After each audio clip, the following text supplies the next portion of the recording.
This meeting is taking place on the unceded territory of the Coast Salish peoples. Tumtumay-Waiton, or Belcarra, is home to an ancestral village of the Tsleil-Waututh Nation. We're thankful to conduct our work within their territory. Thank you. I will call to order at 7:17 p.m. the meeting, and we'll look to have an approval of the agenda for the regular council meeting of June 21, 2021. And Moved. I have Second. Wilder moving and second. Carolina. Carolina, thank you very much, Councillor Clark and Councillor Wilder. It's on the floor. Any discussion by council?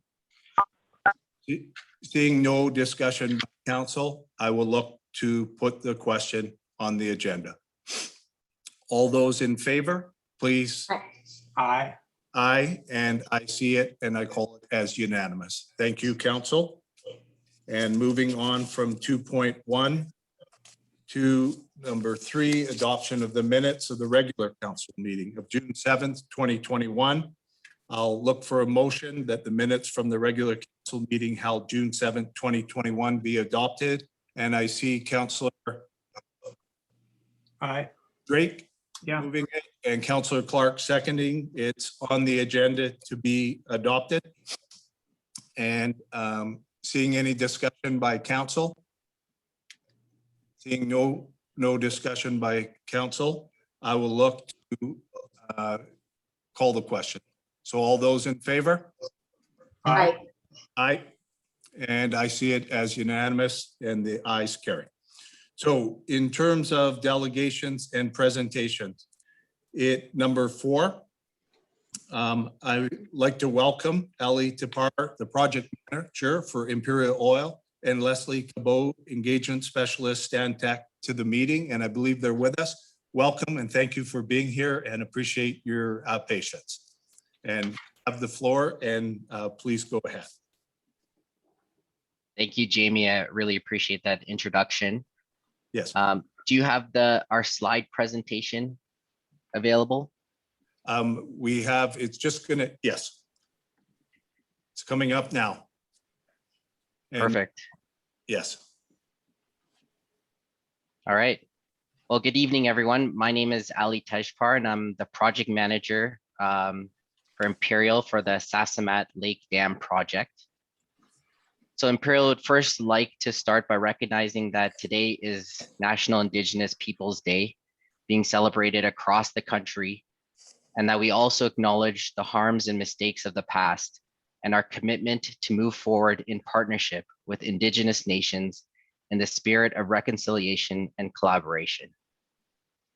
As such, Imperial acknowledges that the work we work across many Indigenous territories, and today we are coming to you from the city of Calgary and in the traditional territory of the people of the Treaty 7 region in southern Alberta and the home of the Métis Nation of Alberta Region 3, and that Sasamat Lake sits on the unceded territory of the Coast Salish peoples. Can you go to the next slide, please? So today I'm joined with here today with other members of the Imperial team, Kara Benz, who's the Imperial Environmental and Regulatory Advisor, Susan Scott, who's the Imperial Socioeconomic Subject Matter Expert. And we have also engaged Stantec Engineering, who has a tremendous amount of experience, technical experience in this area. From Stantec, we have Joel Pinot, who's the Stantec project manager, and Leslie Cabot, who's the Stantec engagement specialist. So we're here today to present a project we're working on at the dam on Sasamat Lake. And although we're in the preliminary stages of the project, it was important for us to share any details on the project and listen to what interests you about the project. Can you go to the next slide, please? So Imperial owns and manages the dam at Sasamat Lake. It was constructed about 100 years ago.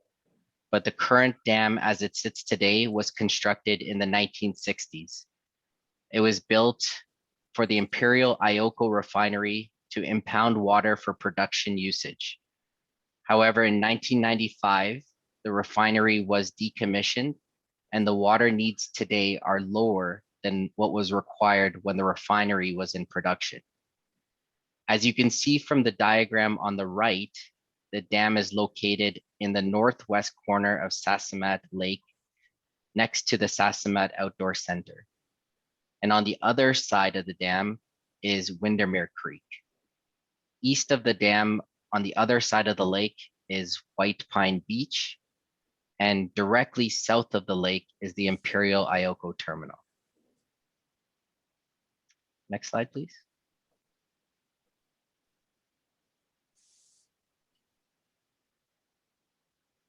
So yeah, although the structure is safe and it's regularly inspected, the dam has reached the end of its design life, and Imperial is working with the dam safety regulator and the Ministry of Forests, Lands, Natural Resources, Operations, and Rural Development to assess two options: to either replace or decommission the dam. Next slide.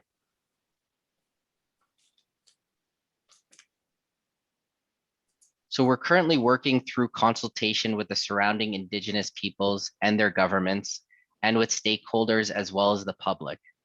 We're gathering information to see how the people use the area and their interests. In parallel, we've started to commence a series of environmental work to assess both options. It's very early in the process, but it was important with us to share this information we have today with all of you, and we will share more information when it becomes available. Thank you for giving us this opportunity to present, and we welcome any feedback or questions that you may have. Thank you. Thank you. Thank you very much for your presentation. And you're at the point you would like questions or feedback, correct, Ellie? Sure, yeah, that'd be great. Okay, good. Now, were others on your team wanting to present, or is this the sense, and then if they have particular answers, they'll respond? Exactly, yeah, I was going to do the presentation. If there's any Yeah. specific questions for my team, then I'll point it to them. Okay, perfect. That's wonderful. Thank you very much. So we will start with council. And I see Bruce Drake, you have a question, and then Councillor Drake, and then Councillor Snell. Great. Thank you. Thank you for the presentation. Just a quick question. So you're saying you may either replace the dam or you may remove it. And I read through your summary. Removing it, I would assume you'll hear from Metro Parks, because it would drop the water level. I'm not sure how many feet it would come down, but several feet. And as you say in the report, flow through Windermere Creek would then be just subject to weather patterns that we have here, I suppose. It could be a fairly significant impact. Yeah, exactly. So we expect in a removal of the dam, we expect the creek to return to natural flows. But we're in the preliminary stages of performing these environmental assessments, so we don't have the exact numbers yet, and should have some more information later on this year when our environmental assessments are completed. Thank you, Ollie. The only other thing I would add is that although we would seldom make use of it, it is a potential source of water for us for firefighting purposes in our small village. So a higher and stable level of water would probably be preferable to us, all things being considered. Thank you very much. No, that's great information as well, and we'll certainly note that about the firefighting usage. Okay, thank you, Councillor Drake. And we'll now move, if we could, to Councillor John Snell. And thank you, Ali, for your answer to that. Appreciate it. Yeah, thank you for that. My questions are actually very similar to Councillor Drake. And I was wondering what the effect you would expect on Windermere Creek. The dam basically is controlling the flow to a certain degree down the Windermere Creek. And I think a lot of us have seen the effects of creeks that turn into raging torrents over in West Vancouver from time to time. Now they obviously start up in the mountains and build up a lot of velocity and bring down boulders and trees with them. I don't expect that would actually happen on Windermere, but it obviously would be a concern to any villager that did have property that could possibly be affected if the creek was to surge. The other part would be, are there any indications as to how much the level of the lake would drop? I mean, we're all used to seeing water at high tide, and I guess this would be the new reality. We would see it at low tide if the lake level was dropped. Is this an opportunity to increase the beach size, or what the thoughts are there? And when I read through your proposal, and here you are wanting to remove a dam, well, of course, removing dams is become quite a trend in North America. Now, having visited the Elwha Dam project in Washington State, and it was a tourist attraction when it was a dam and a reservoir, and it's a tourist attraction now with the dam gone, as it's returned to the natural fish habitat. So it is obviously the way of the future, where dams can be removed and everything returned back to nature. I think that's a great move. So those would be my only comments. Thank you. And I appreciate those comments too. We'll certainly note that. I just wanted to come back to you. Is there any concerns with that you were mentioning about the lake level lowering? We're not exactly sure how much it's going to lower, but is there anything specific that we should note while we're doing our studies? Well, you've obviously got quite a powerful team behind you that can probably visualize what the lake would look like if it was allowed to return back to nature and just be filled and emptied on a seasonal basis. One sees a lot of interesting shows on TV when they drain oceans, and you see what's on the bottom there. I just wonder if you ever had an idea to figure that one out. And of course, you've got the bridge that goes across that floats, and obviously the ends of that would need something doing with them. And what happens to the pump house at the other end? Thank you. And the good news is that Imperial's not drawing as much water as they used to prior to 1995. Right. So there should be some counteracting effects with that. Just us not drawing as much water. So in a situation where we remove the dam and we're not drawing as much water from the lake, and we never will, because we're not a refinery anymore operating in Ioko. So hopefully those two counteract with each other. Okay, good. Thank you, Councillor Snell and Ellie. Thank you for your response to that. And I'm looking at council right now. I'm not seeing anyone else on council. So I'm seeing Ben Shula standing. So you have. Sorry, I'm sorry, Mayor Ross. Bruce Drake has his hand up. Oh, okay. Bruce, Councillor Drake, are you back on?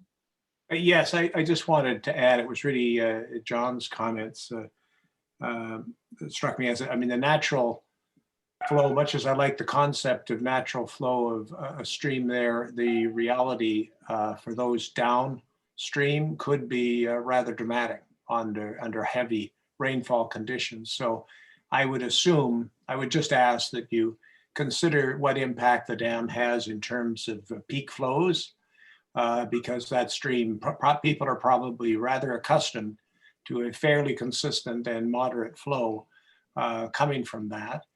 Not always, but most of the time. And if we're going to increase peak flows and frequency of those and the dramatic impact of those, I think there may be some concerns from those residents who are along the stream bed between that and Bedwell Bay.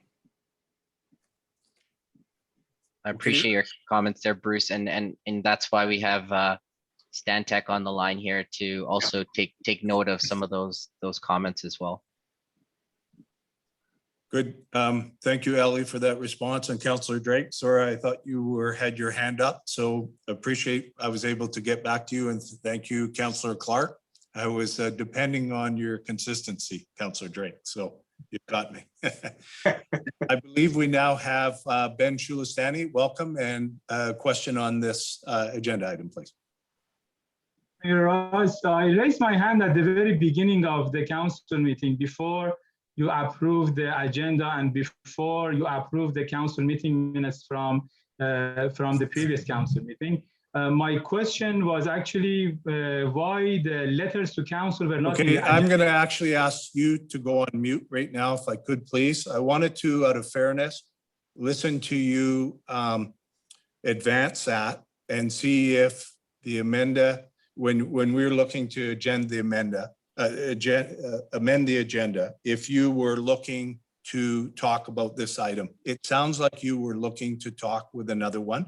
So what I'm going to ask you to do is you're welcome to wait till the end of the council meeting. I don't know if under new business you'll be able to find someone, but if there's a councillor that would like to support that, at that point it would be appropriate. At this point, it is not appropriate for you to go on during this agenda item. So I'm going to ask you respectfully to just yield the floor. And I'm going to go to John Shulistani, and I'm going to be hopeful that your question is on this agenda item. We have a large number of people who have some skills and talents. We've had some good questions up to now. So please, do you have a question on this item?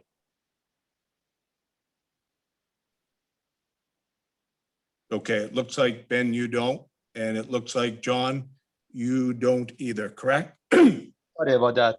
Can you hear me? Sir, sorry? Can you hear me? I can hear you. Sure, thank you. I have two questions. I believe my first question was answered by you because I had a question regarding approving the minute agenda, which you mentioned that. Okay, I am now putting you on mute. I'm now putting you on mute, and I'm now going to give you one chance. And if you engage in this again, I am going to, under the community charter, expel you from the meeting. Well, my second question is from the presenter. Is it on this agenda item? Yes, from the presenter who just presented a delegation. Okay, please go ahead. Thank you. Sure, thank you. I would like to know if you are going to, first of all, thank you for the presentation. That was very insightful. And my question is, if you are going to replace the current dam, is it due to the structural integrity of a dam that cannot meet the future needs? And my second question is, what would be the purpose of the new dam? Thank you. So good question there, John. You know, to be honest with you, the dam is at the end of its design life, and there's no opportunity to repair the dam because it's at the end of its design life. So the only option is to replace it or to remove it. And if we have to replace it, then we will put a structure that is to the current design practices of a dam of that size. But as of right now, we're just listening to understand what some of the interests are from community members, so that we can take that and weigh that into account when we're making this decision. Thank you, Ali. Okay, thanks, John. Okay, so we'll move on right now. I'm looking to see if we have anybody else in the audience with a question. I'm not seeing anyone, so we'll go back to council, and it would be appropriate if there is a further comment or comments from council, and if not, we can look to say our appreciation to the team. Anybody on council that would like to add anything? Okay, so let's, I would like, Ali, I'd like to thank you very much for coming and bringing such a good team with you. I read this presentation before and I'm impressed with the people, and obviously the members of council are too, and we appreciate the answers, your commitment to stay connected with us, and to go and look and find some answers and work with us as you progress on this. So thank you to all of you and I understand you're all coming virtually from Calgary. So thank you very much, and hope things are going well in Calgary. Okay. Thank you very much. And just wanted to mention that, our Ioko terminal, we have many people who live in the area. So, it's important to us as well. And we don't take this decision lightly. So we're putting our best foot forward here. Perfect. Thank you very much. And your responses were impressive. And I think council kind of got the questions out that they wanted to have a look at. And I appreciate the questions from the audience too. Okay, so we Thank have a motion that's appropriate at this time to council, looking for a mover and a So second. moved. Councillor Clark, Second. moving. Wilder? Wilder, Councillor Wilder, did you move it? Yes, I did. Okay, and Councillor Clark, you seconded. So Correct. on the floor, not seeing any other questions from councils. All those in favor, raise your hands. Aye. And I see Aye. that the ayes carry, and I call it unanimous. Okay, thank you very much. I just want to express my thank you as well to Ali and your team for joining us in beautiful British Columbia. Yes, Thank you Thank for you. having us. yes. Thank you for having us. Yeah, thank you very much. Thank you, everyone. And we do offer an absolute invitation that for teams that join us at the end of a late workday, you are more than welcome at any time to slip away. And also welcome if you'd like to stay a bit, but please have no hesitation to go and engage in other things. Okay? Thank Appreciate that. you. Thank Okay. you. Thank you to everyone. Thank you very much. Bye-bye. Yeah, thank you. Bye. Okay. So if we go now to number 5, reports, and Lorna Dysart, our Chief Administrative Officer, has some very, very good news that she'd like to share with everyone. And I'd like to ask her to go ahead, please. And we have, well, I'll leave it with you, Lorna. Go ahead.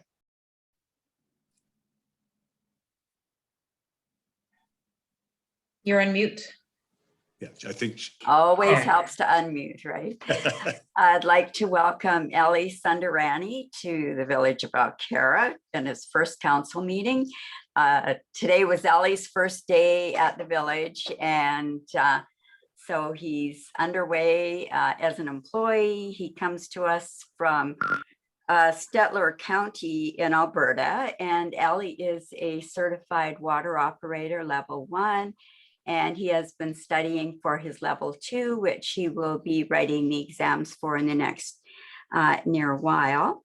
Ali took his training at the Northern Institute of Technology, and he studied the 4 areas: water treatment, water distribution, wastewater collection, and wastewater treatment.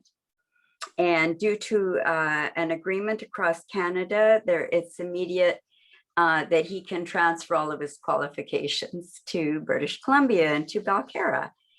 And he has a few years experience in this field, and mostly in the water and wastewater area. So Stuart, I don't know if you have anything else you'd like to add?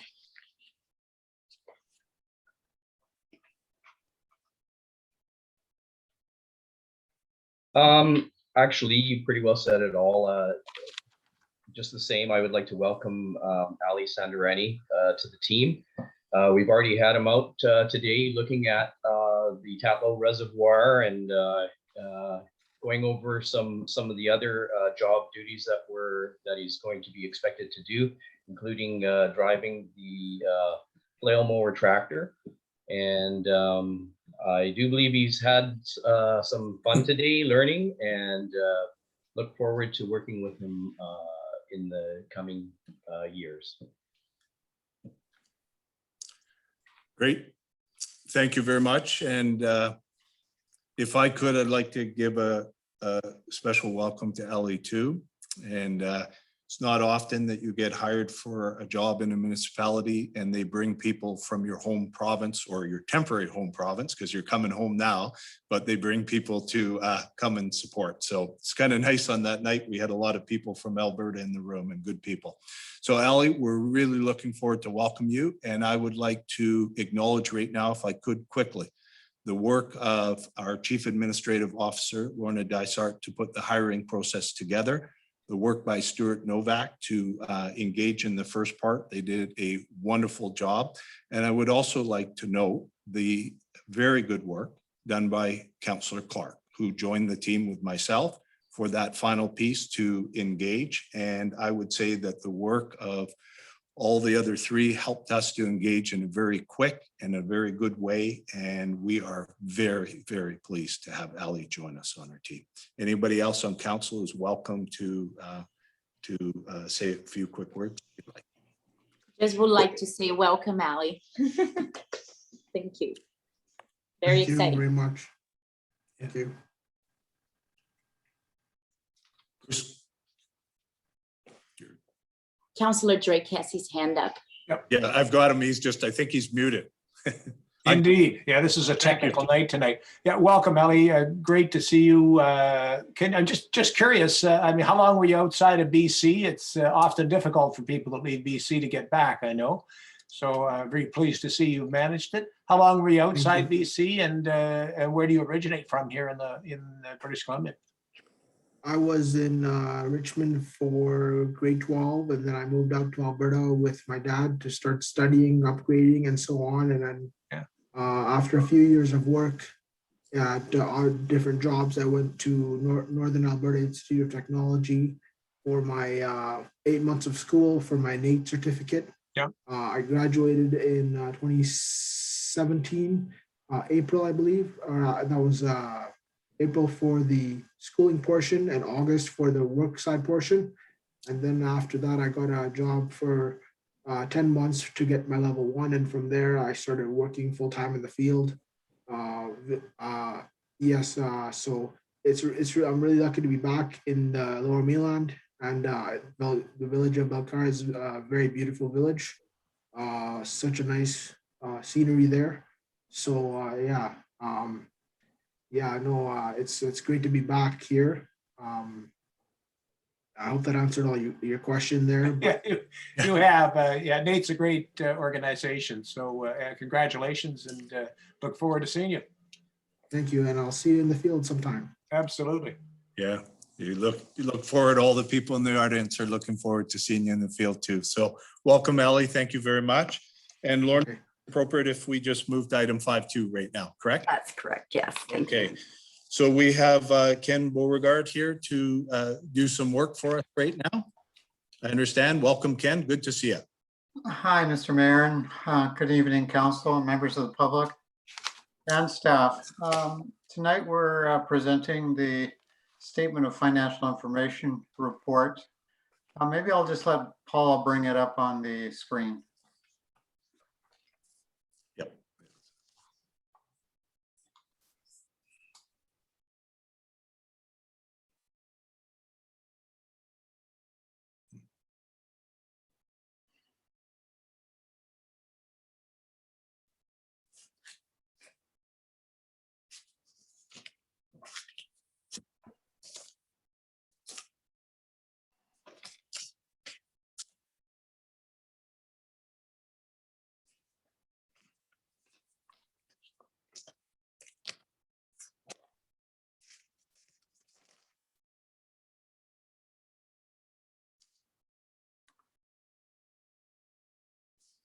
If you could just scroll down a bit more, Paul, please. There we go. Thank you. This is the annual statement of information it's based on 2020 financial information and results. And the statement of financial information, or short name SOFI, is due to be produced by June 30th of each year. And it's available to the public, and it has to be approved, basically, to be signed off by the mayor and CAO. And it consists of 8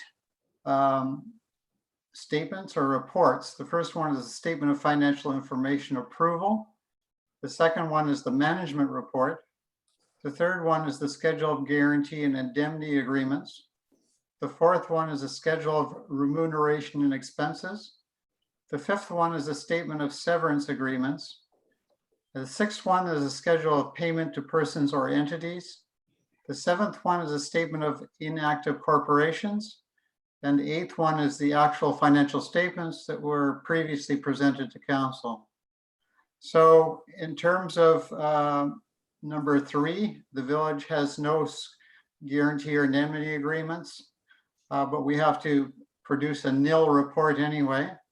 They have no statement of severed agreements, number 5. They have no statement of inactive corporations, but again, you present nil statements for the ministry.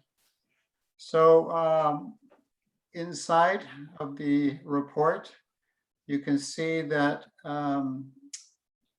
the 2 main schedules are number 4, the statement of remuneration and expenses, and the statement of payments to persons or entities.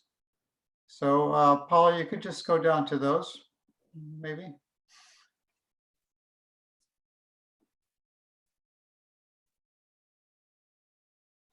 So this is the first statement of remuneration and expenses, and it also includes taxable benefits, and it is listed for council members and staff who earn over 75,000 for staff, and then employees that earn under 75,000 are grouped together per the legislation and regulation. So if we keep moving down to the next main statement for suppliers and entities, you can see here that according to the legislation, the suppliers that have been paid over 25,000 are listed separately, and those that are under 25,000 are grouped together. And then, of course, grants and contributions are also showing separately per the legislation. So those are the disclosure statements that are provided pursuant to the legislation. And so if we go back to the report, there is a motion that is presented.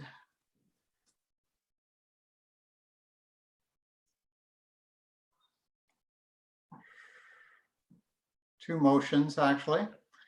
The recommendations are that the Village of Belcarra 2020 Statement of Financial Information SOFI report be approved, and that the mayor and chief administrative officer be authorized to sign the applicable statements within the SOFI report.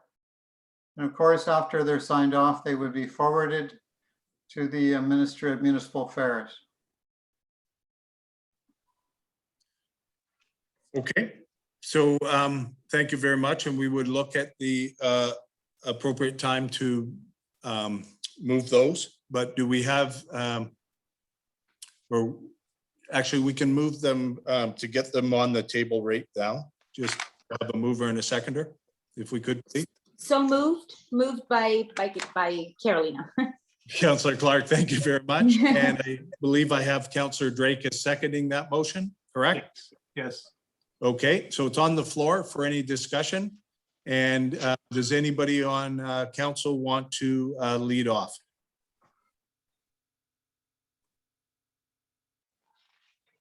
Okay, it may be directly related to your presentation, Ken, but it looks like we don't have anybody on council wanting to ask any questions. I'm seeing, not missing anybody. And so if it's all right, we'll go to the audience and see if anybody in the audience has a question. And I'm looking there and I'm not seeing anybody from the audience with a question. So I'm going to go back to council, and we have a motion on the floor. And any further discussion? Seeing no further discussion, I will call the question. So all those in favor, if you could raise your hand and say aye. Aye. And I will call the ayes have carried it, and it's unanimous. Okay. So Ken, thank you very much. Thank you, Mr. Mayor and council members. Yeah, much appreciated. Well done. Thank you. And very, very, very important work, that Sophie. So thank you. Okay. We will now go, if we can, to item 5.3, And our Chief Administrative Officer will give the verbal report regarding the 2020 annual report. I just asked Paula to bring it up. Yes. And till she gets there, I'll just start talking a little bit about it. Again, this is a statutory requirement that all municipalities complete an annual report before the end of June each year. And as most of you know, Belcarra had a most unusual year last year. In addition to COVID, which affected everybody at every municipality, we also had a relatively new council for 2 years, and then 2 council members resigned, one in September and one in October. And that brought forward that we needed to have a by-election. The by-election required ministerial orders. So we did hire a chief election officer to help negotiate with the ministry and do that kind of work. But I have to say the bulk of the work for a by-election does take place in the hall. And we were really fortunate that Connie and Paula and I were able to work in the office even during the strictest protocol requirements. And we were able to continue with the work. So Paula, if you could just advance the document, please.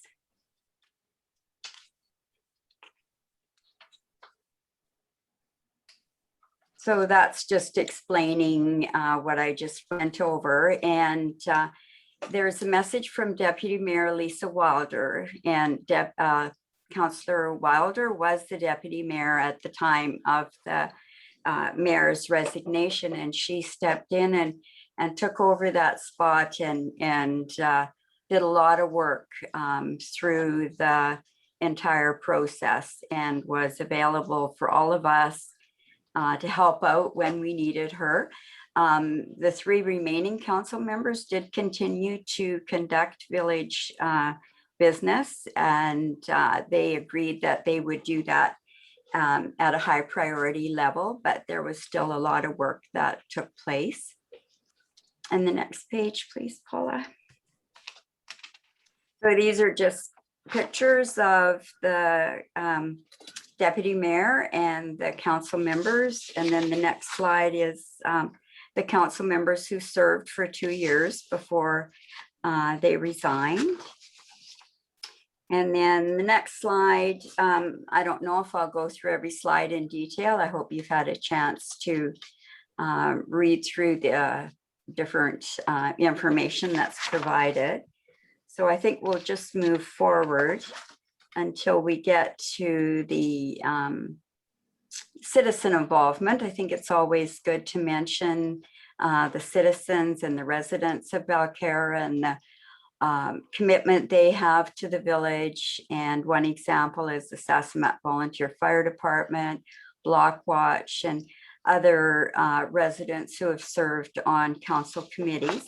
And the next page goes through the council committees that had been appointed and the residents who served and were really committed to the committees that they served on. And the next slide shows the 2020 strategic planning priorities, which were financial stability, public safety, and resident services that were broken down to the overall goals that show down the left side of the document.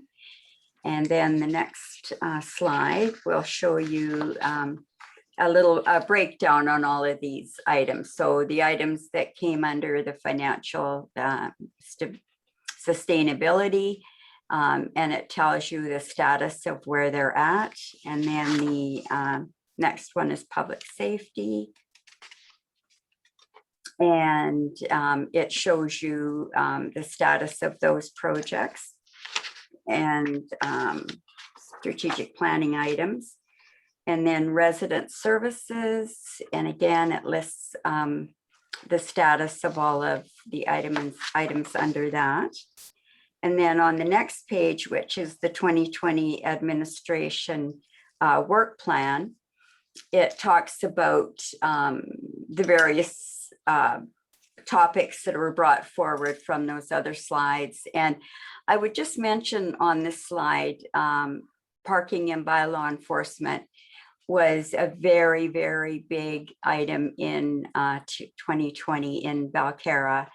And I think close to 1,000 tickets were issued for parking matters. So that also just took up a lot of time managing the phone calls and the pictures and the tickets and letters and everything that results from bylaw enforcement.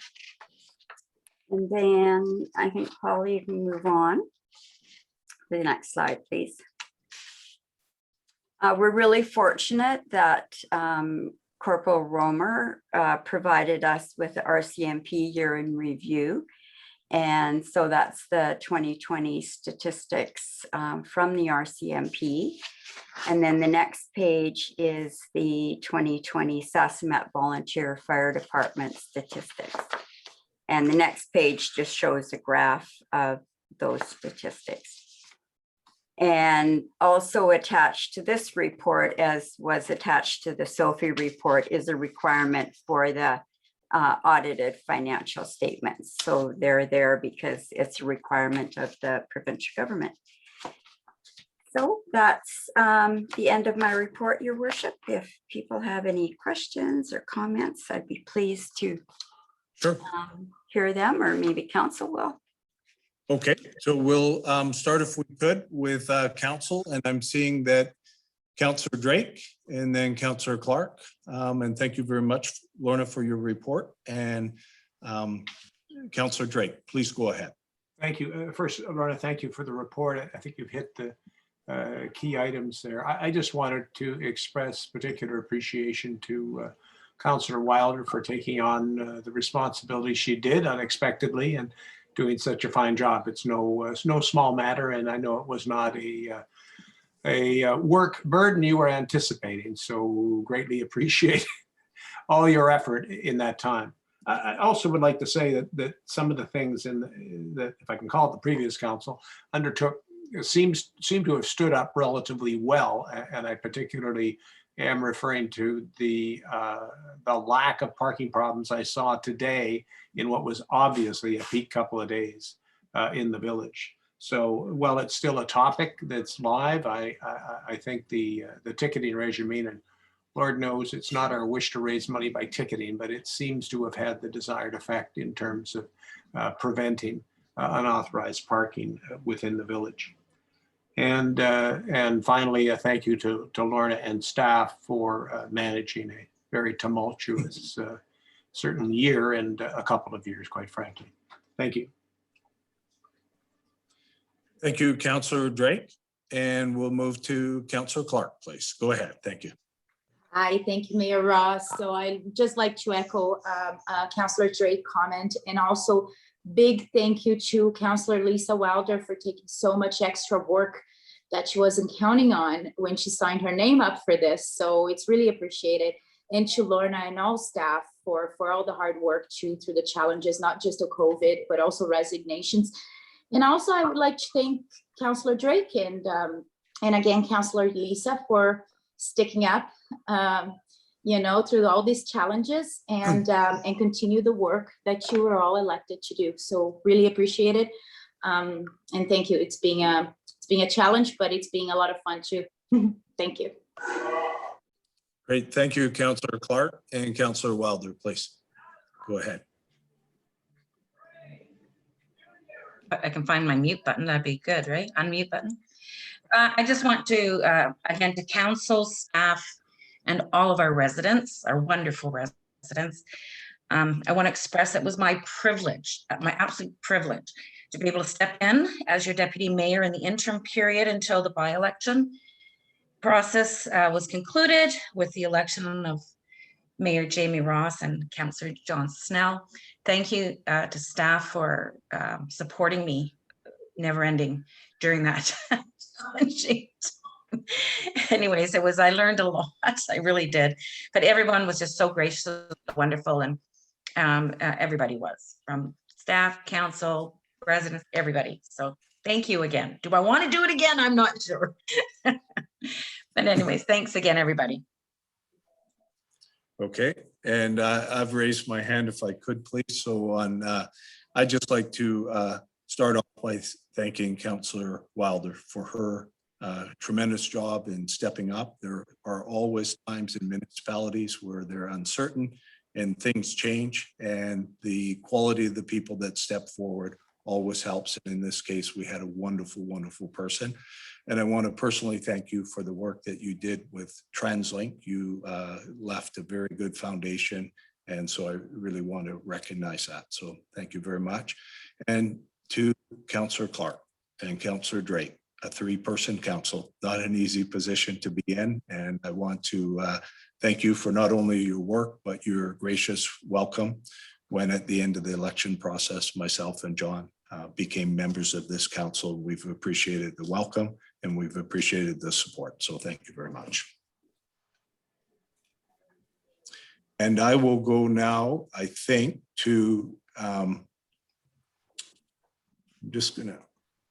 Laura. Councillor Drake still has his hand up. I'm not sure if it was just left. Yeah. If he wants to And say something. I want to say I've learned. So Councillor Drake, would you like to? I would, yeah, thank you. Unlike most meetings where I leave the hand up and then get confused, I actually did want to come back because I hadn't mentioned how much I appreciate you and John standing for council and how much you bring to the organization. It's been a difficult year, a challenging year for many reasons. And the two of you being willing to serve has, I think, contributed a lot to helping us stabilize things. So thank you, both of you. And a warning, never believe anyone who tells you how few hours are involved. You both realize that now, I'm sure. And thank you. You're now elected. Thanks. Thank you, Councillor Drake. And I'm going to go to, we've got John Shula standing, please. Would you go ahead? Welcome. Thank you. I would like also to thank everybody on council for their hard work and attending to residents' concerns. One thing I believe was missing from the report was that, which I also want to maybe share my suggestion is that if the council does not have time and resources to attend to a particular matter, I suggest that the village leave that work for the authority responsible for example, the last year in June, the port removed the moratorium on dock applications for all the municipalities, and Belcarra is the only municipality that decided to intervene and take on applications to the port. So I suggest that if the village doesn't have time and resources to attend to villages' applications to the port, leave it to the port to take applications directly from those who are interested in dock applications, similar to all other municipalities. Thank you. Okay, John, thank you very much for your comment. And I would say that it's probably good it was preceded by a report that talked about an unusual year, let alone from COVID, but other things too. So I just want to underscore our belief that we have very, very good members of staff, and that, as you can see from the work that was identified from strategic plan and priorities, we have more than an ambitious amount of work, but we will, because we want to be cognizant of your comment, we are looking forward to, on all the strategic plan priorities, to be able to move forward. So on behalf of council and staff, thank you. Okay, I'm looking right now that I'm not seeing any other questions, so I will go back to council and look for a, we need a motion for that? Yes, to receive, please, Yeah. Your Worship. So- I'll also move that. Perfect. I was hoping you would. And Councillor Snell seconds it. So it's on the floor. It's appropriate for any further discussion. Not seeing I'm not seeing any discussion with council, so I will look to call the question. All those in favor? Aye. Aye. And I will say that the ayes carry in the affirmative and it's unanimous. So thank you very much. So again, thank you for your work in assembling that report. Much appreciated. And now I'm going to just go back to Lorna and ask her if she would kindly introduce Eric White, who will outline the next report on our agenda, 5.4. Yes, your worship, I'm just looking. Oh, there's Eric. Hi, Yep, he's Eric. here. Thank you. Yes, Eric White is with RWPAS Limited and who's one of our planning groups. And Eric has prepared this report on 5220 Coombe Lane, a development variance permit. So Eric, if you would take it over, please. Thanks so much. Thank you, Lorna, and hello, Mayor, members of council, members of public and staff. Thank you for having me today to present this. The Village of Belcarra received this development variance permit application in October 2020. Approximately 2 months ago, it was handed over to RWPAS to take a look at. Before I get into the report, I'll briefly touch on what a development variance permit is and what it does. A development variant permit, a DVP, is a tool that is granted in the Local Government Act to allow municipalities to relax regulations in the zoning and subdivision bylaws, as opposed to a rezoning application, which could be used to vary densities or land use. Development variance permit instead looks at regulations such as height, building setbacks, smaller regulations such as that. So this application itself is for the properties 5220 Coombe Lane. Presently, there is a principal residence and a unoccupied, unused accessory building, a derelict older cottage, I believe. The applicant wishes to build a new coach house on the same floor plate as the older house.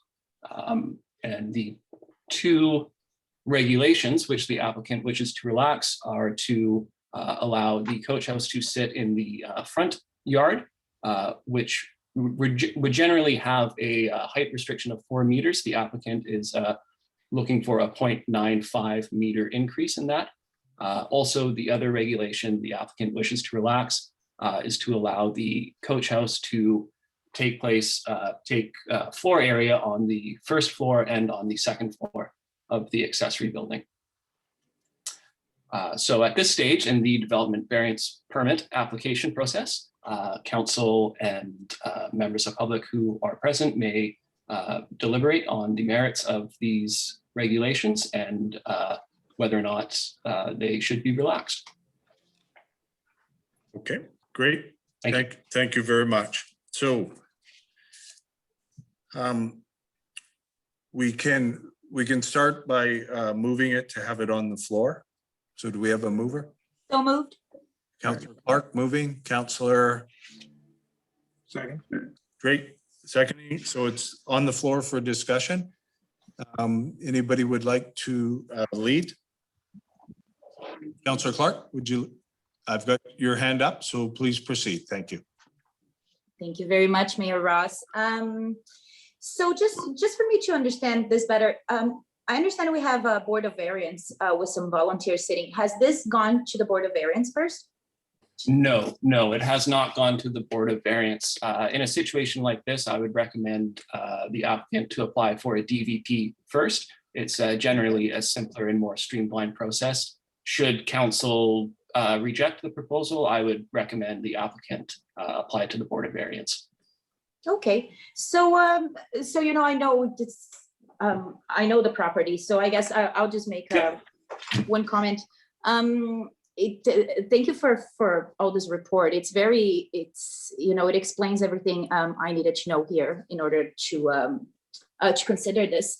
I just want to note, so there's no properties behind the applicant's property, right? Just one, they just have one neighbor to the side, correct? That's correct, yes. Correct. It's there's some irregular shaped lots there, so I believe there's Right. one neighbor to the south. Yes. To the south, and then there's an empty lot to the north, I guess it would be. Okay, so you wouldn't run into situations that it would affect people's views or anything like that in this case here. All right, thank you very much. Thank you. Okay, thank you very much, Councillor Clark and Eric. Thank you for your response. Do we have with the councillors any further questions? Seeing none, I will. Yeah. Just, if I may just jump in a bit. So, Sure. Sorry, Mayor Ross. No, you go ahead. Thank you. And I guess just one quick question. Has there been any feedback from neighbors so far, or this is too early? And because I know they're going to have the opportunity, residents that have any concerns about this will have the opportunity to make themselves heard during the public hearing if this in fact passes today. That's correct. Should council move forward with this application, all affected property owners will be notified of this DVP application. And should council decide to proceed with this application at the next regular council meeting, public meeting will be held. Okay, so there will be, so the village will contact the affected properties per se? Yes. Okay, correct. Perfect, thank you. And thank you.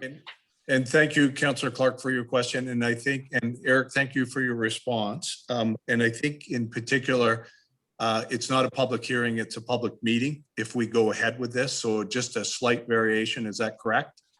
That's correct. It's a public meeting.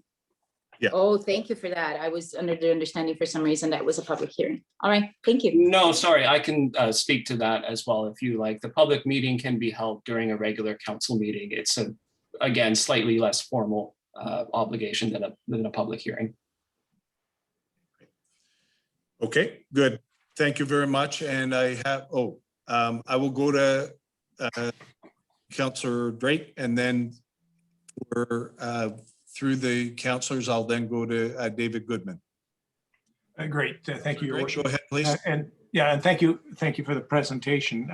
The question that always comes to my mind in these issues, and I appreciate we're going to go into a public session subsequently, is really with respect to variances as to whether anyone is inconvenienced by relaxing the standard. It doesn't appear to me anyone is, but for me, it would be very important that we hear from the people in the immediate vicinity, because I've always had the view that one can reasonably expect that what the current regulations call for is what you're going to expect to see in adjoining properties. There can be good reasons to make variations, and if no one's inconvenienced by them, I tend to be in favor, but I just will be very interested to hear what neighbors have. It doesn't look like this property has any immediate neighbors, and as Councillor Clark said, it's all trees behind it, so possibly only the wildlife will be upset. Thank you. Okay, thank you very much, Councillor Drake. And then we'll move to David Goodman, if we could, and then to John Shulostani. Thank you. Go ahead, please, David. Thank you. This is the first instance that I've been aware of where it's a request for a variance has gone forward to council before the Board of Variance makes a recommendation to council. I would thought council would want to know what their recommendation was, and that they would have the final say rather than the reverse, which Eric suggested that if council turns it down, they could go to a Board of Variance. So in that instance, then if council approves it, you're basically bypassing the Board of Variance. So I'm wondering why the urgency on this, and that why a streamlined procedure is going forward on this particular proposal, where neighbors haven't been notified and the Board of Variance hasn't met on it.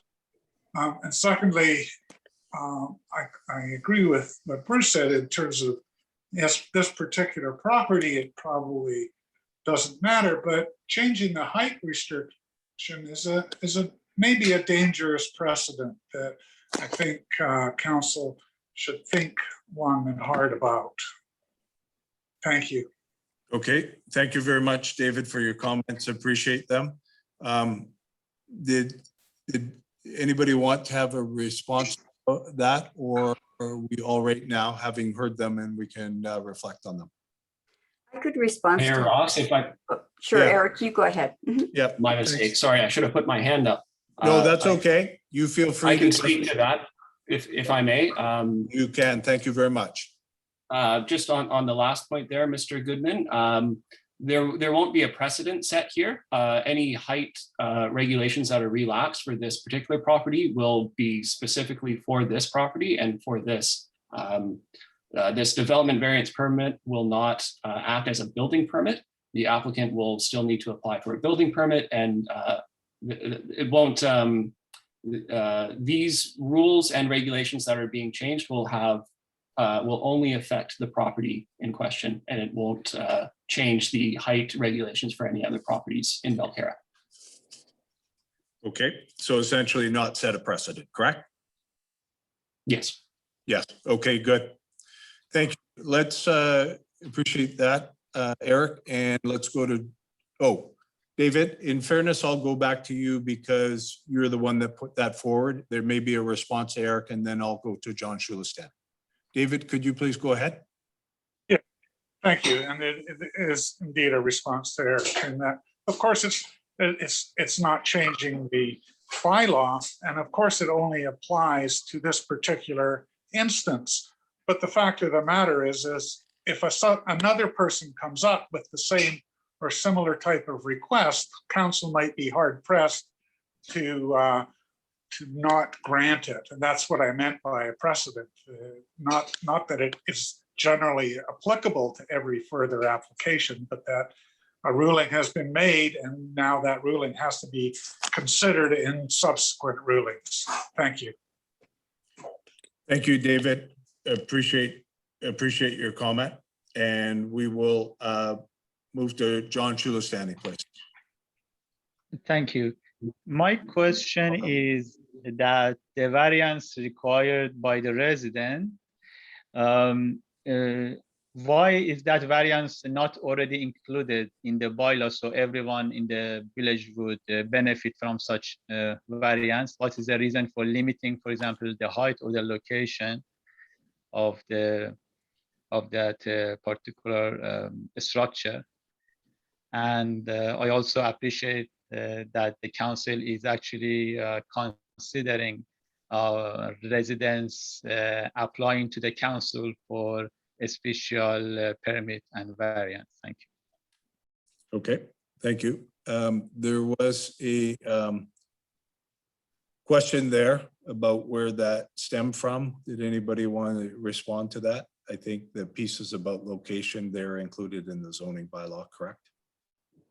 That's correct, Your Worship. And the legislation allows for council to consider development variance permits separately, and certain items go forward to the Board of Variance. That's also set out.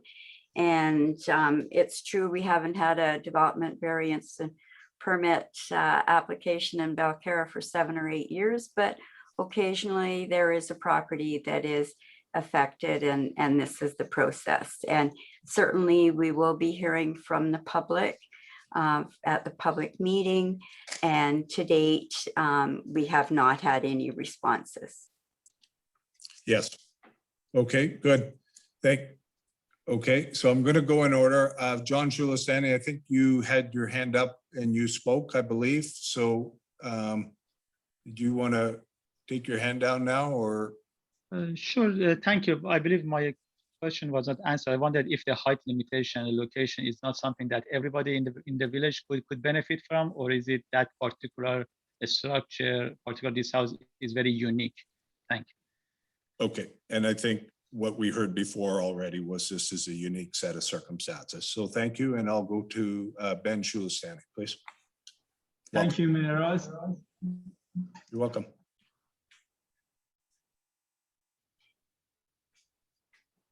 Yes. My question is actually, I have a comment and a question. My comment is that I believe any municipality should act fairly. What I mean is that it should treat all residents fairly. So if the municipality offers one resident an option to vary the existing bylaw to construct their property in a unique way, other property owners should have the same basically opportunity. So that should act as a precedent for all other property owners. So I agree with David Goodman on that. And now I also had a question regarding, you mentioned that this couldn't be a public hearing, but a public meeting. I was wondering about the difference, if you could, for the point of information of the public, to elaborate on what you mean by public meeting versus public hearing. Okay, thank you for your question, and we'll go to, if we can, through to Eric. Are you able to respond to that? Thank you. If I may, I believe a public meeting is a shorter, generally a simpler and more streamlined occurrence than a public hearing, and it can take place during a regularly scheduled council meeting. And a public hearing, your worship, is for a bylaw amendment. Yeah. Okay, good. So we've answered that question, and let's go back. Mayor Ross, I just had a follow-up question. So I wasn't quite, maybe if Mr. Eric White could maybe comment on his position in council. Thank you. Well, his position in council? Well, I just, because Your Honor referred to his comment to answer about the difference between public meeting and a public hearing. I was wondering about the relationship between Mr. Eric White and the council in terms of asking for comment. Well, I don't understand your question, so I'll go to the Chief Administrative Officer. Do you understand the question? I don't understand the question. Eric White does work for the village as a planner, and he prepared the report. Yeah. So, okay, so we'll move on. Thank you very much. We'll move on to David Goodman now, and seeing this is we're going to try and bring this to conclusion because we've had a lot of good comments and we're now on first, second, third time speakers. So David, you will conclude. Okay. Thank you very much. Go ahead, David. Thank you. Thank you. And I didn't mean to monopolize, but two final points. The first was I did ask in my first comment what the rationale was for the streamlined process. I didn't hear a response on that. And the second point would be that the Board of Variance always looks for a hardship case, and the variance is permitted because there's some particular hardship. Now, I understand how that could apply with respect to allowing for the coach house to be in the front, given their property and how far back the house is, but I don't see the hardship with respect to the other parts of the application. Thank you. Okay, so let's do this as a concluding one. We'll go to Eric, see if there's any pieces that you feel you can add to your already previous answers, but in particular to what David Goodman just posed. Thank you, Mayor Ross, and thank you, Mr. Goodman, for your question. Sorry, could you just quickly reiterate you're interested in why it's not going to the Board of Variance? Oh, my concern was why this particular application is being streamlined as opposed to most other applications.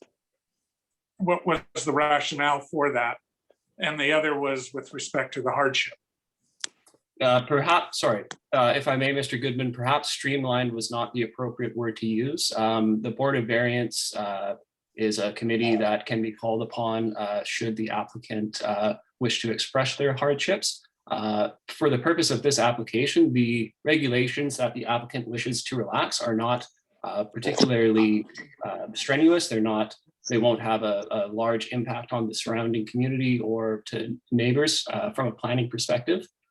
So for that reason, I believe that this application was not necessary to be put towards the Board of Variance. However, should council reject this application, the applicant has every right to continue on with an application to the Board of Variance. Okay, thank you, Eric. And now it's to that time where we're going to go back to council, and council has a motion on the floor. And that motion is appropriately there for any further discussion and then for conclusion. Any further discussion? Councillor, seeing none, I look to call the question. All those in favor, raise your hand, please, and say aye. Aye.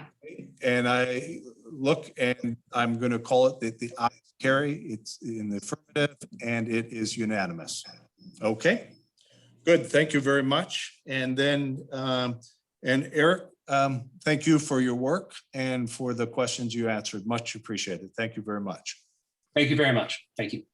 Okay, so we're now on to 5.5, and Stuart Novak is going to present the Public Works and Emergency Preparedness Coordinator. He's going to present the 2020 Drinking Water Quality Annual Report. And we can maybe start off just with a, well, let's let him go and then we'll get the motion to receive afterwards. Okay, so. Thank you, Your Worship. Thank you, sir. Paula, is it possible to get the report up, please?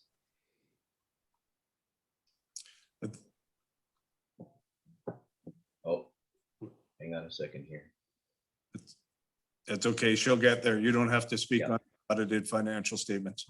Okay, anyways, I'd like to ask that the 2020 Annual Drinking Water Quality Report be received for information, and that the purpose of this report is to provide the residents of Belcarra and Fraser Health Authority with the required annual water quality information based on the 2020 sampling and procedures.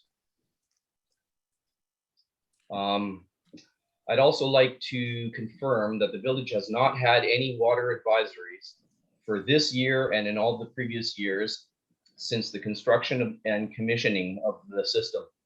Sorry. This report is also going to be provided to the Fraser Health Authority, where they're going to review it for comment and discussion with water operator staff. With that, I'd like to take us to Appendix C on page 10.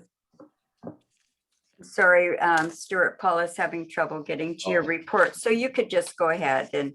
Okay, well, some of you people may have the report actually, you know, at your ready on the There you desk. go, Paula.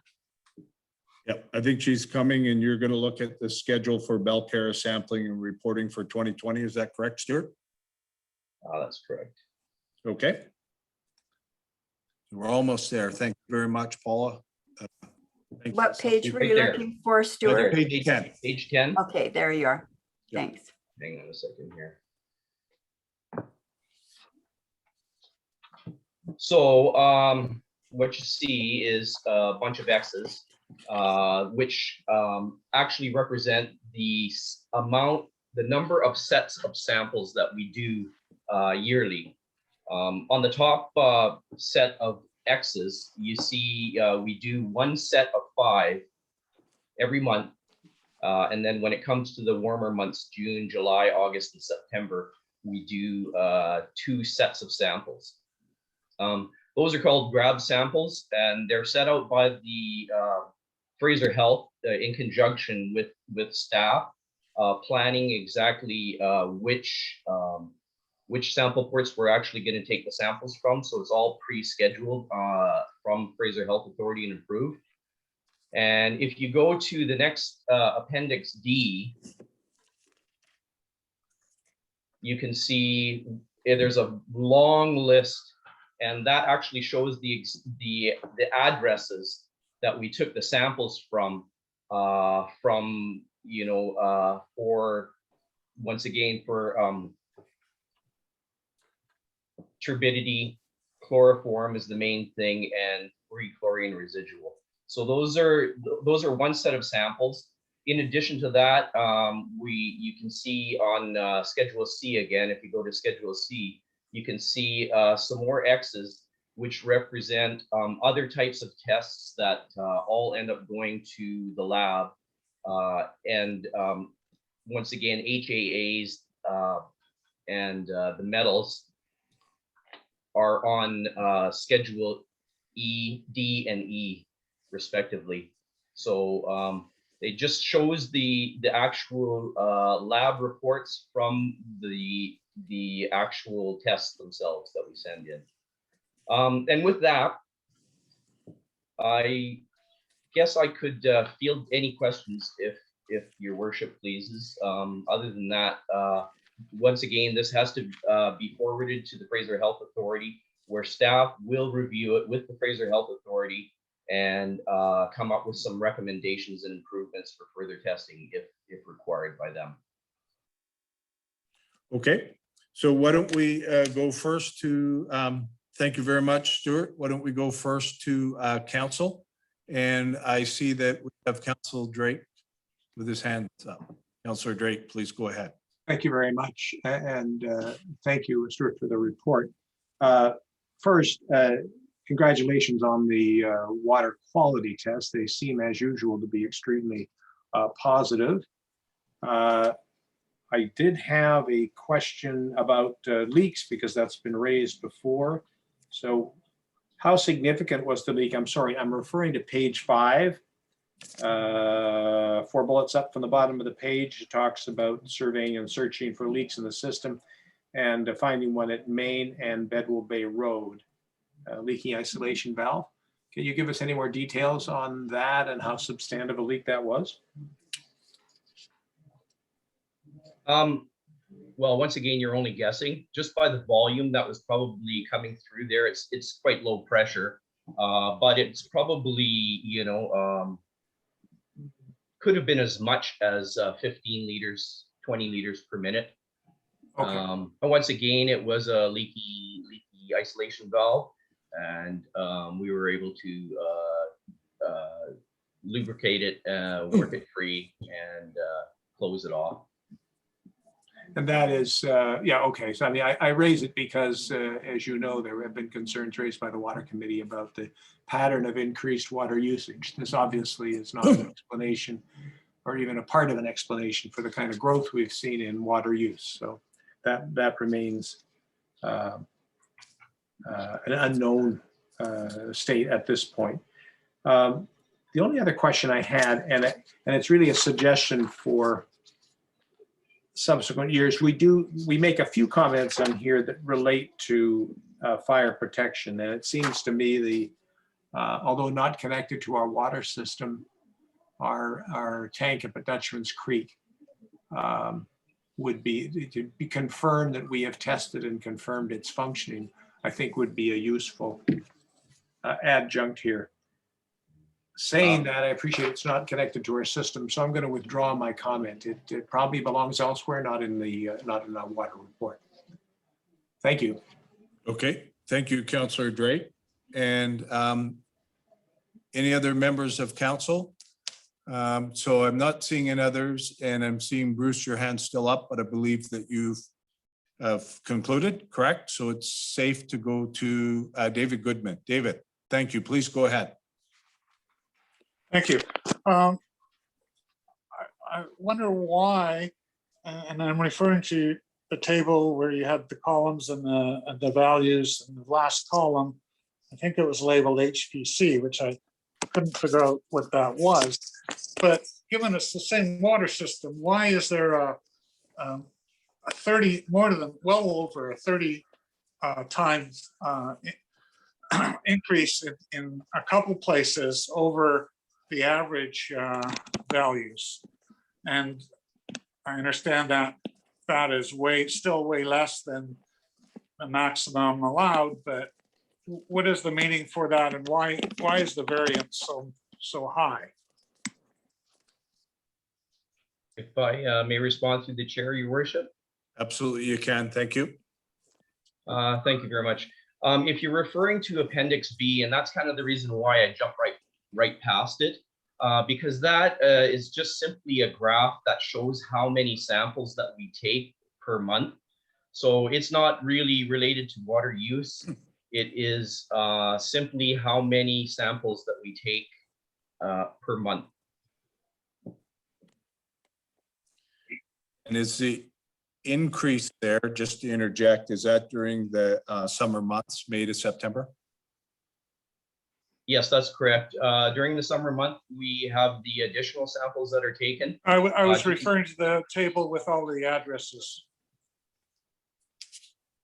Okay, I don't think we're on the same table, so let's get located. So I think, I believe, David, are you talking about Appendix D?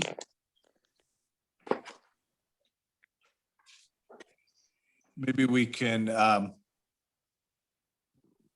I think it's Appendix D. I'm sorry, Yeah, Mayor. I think- It's Appendix D, not E, Yeah, that it's has got- all the. There addresses are listed. page numbers to your worship. If Paula will bring it back up, but. yeah, I was just gonna say, let's bring it up, and I believe it's page 11, and we'll get confirmation Yeah. that I think we may There. have been answered. Mhm. So David, go ahead, please. That's the one you were referring to? Yes, yes, Okay. that's it. Yes. Okay. Thank you. So, yeah, you're welcome. Stuart, did you, Yeah, Your Worship, I don't know if I remember the question, Okay. but once again, all these grab samples, these samples, they are pre-assigned on where we actually go by the Fraser Health Authority at the beginning of the year. okay, So that these locations are all predetermined in consultation with staff and the Fraser Health Authority. okay. Could I rephrase my question, please? Yeah, I'm just gonna say, why don't we, just because we had a little movement there, why don't you rephrase it? And then we'll let Stuart respond, and then we'll look to move forward to some other speakers. Okay, thanks, David. Go Thank ahead. you. What is Welcome. HPC and why is there at times more than a 30-fold increase in a particular location over the average at all locations? Well, there are certain areas that are dead zones and don't get a lot of water circulation. And so some of those readings will go up. HPC is basically live bacteria, platelets, they call it. Heterophoric platelets, bacteria. And the value that one should be concerned at is 500, is that correct? Yes, once again, we get queued whenever there's a problem, and once again, they don't. Sometimes they won't take one individual reading. If there is a reading that's out, the first thing we'll do is flush the main and take another reading. So sometimes, once again, sometimes you get high readings. There are a few dead spots. We don't have looped lines here. And once again, not everybody is on the water distribution system. The more people that are on the water distribution system, the cleaner our readings will be. Thank you. Okay, thank you, David. And we're gonna go to Ian Devlin, and then I've got Doug Gray. So Ian, go ahead, please. Welcome, Ian. Yep, thanks. I hope my voice holds together for this. I would like to commend Stuart for a very excellent report that he's put together. It's answered a couple of questions the Water Committee's been looking for and provides us with some objective evidence that we've been looking for quite a while. And so this report, unlike a lot of the ones in the previously, is really very descriptive and provides us with a lot of information that we've been looking for on the chlorination issues regarding the Tatlow tank and the water system. So I think it's appropriate just to commend the village staff, and Stuart in particular, who wrote the report, for a very excellent job done very well. Thank you. Thank you very much, Ian Devlin. And I know you didn't indicate, but you've served as are serving right now as the chair for the Water Committee. So thank you very much for those words and your service on behalf of the committee. And your accolades to staff, Stuart, and others. We really appreciate that. Doug Brain, go ahead, please. Welcome.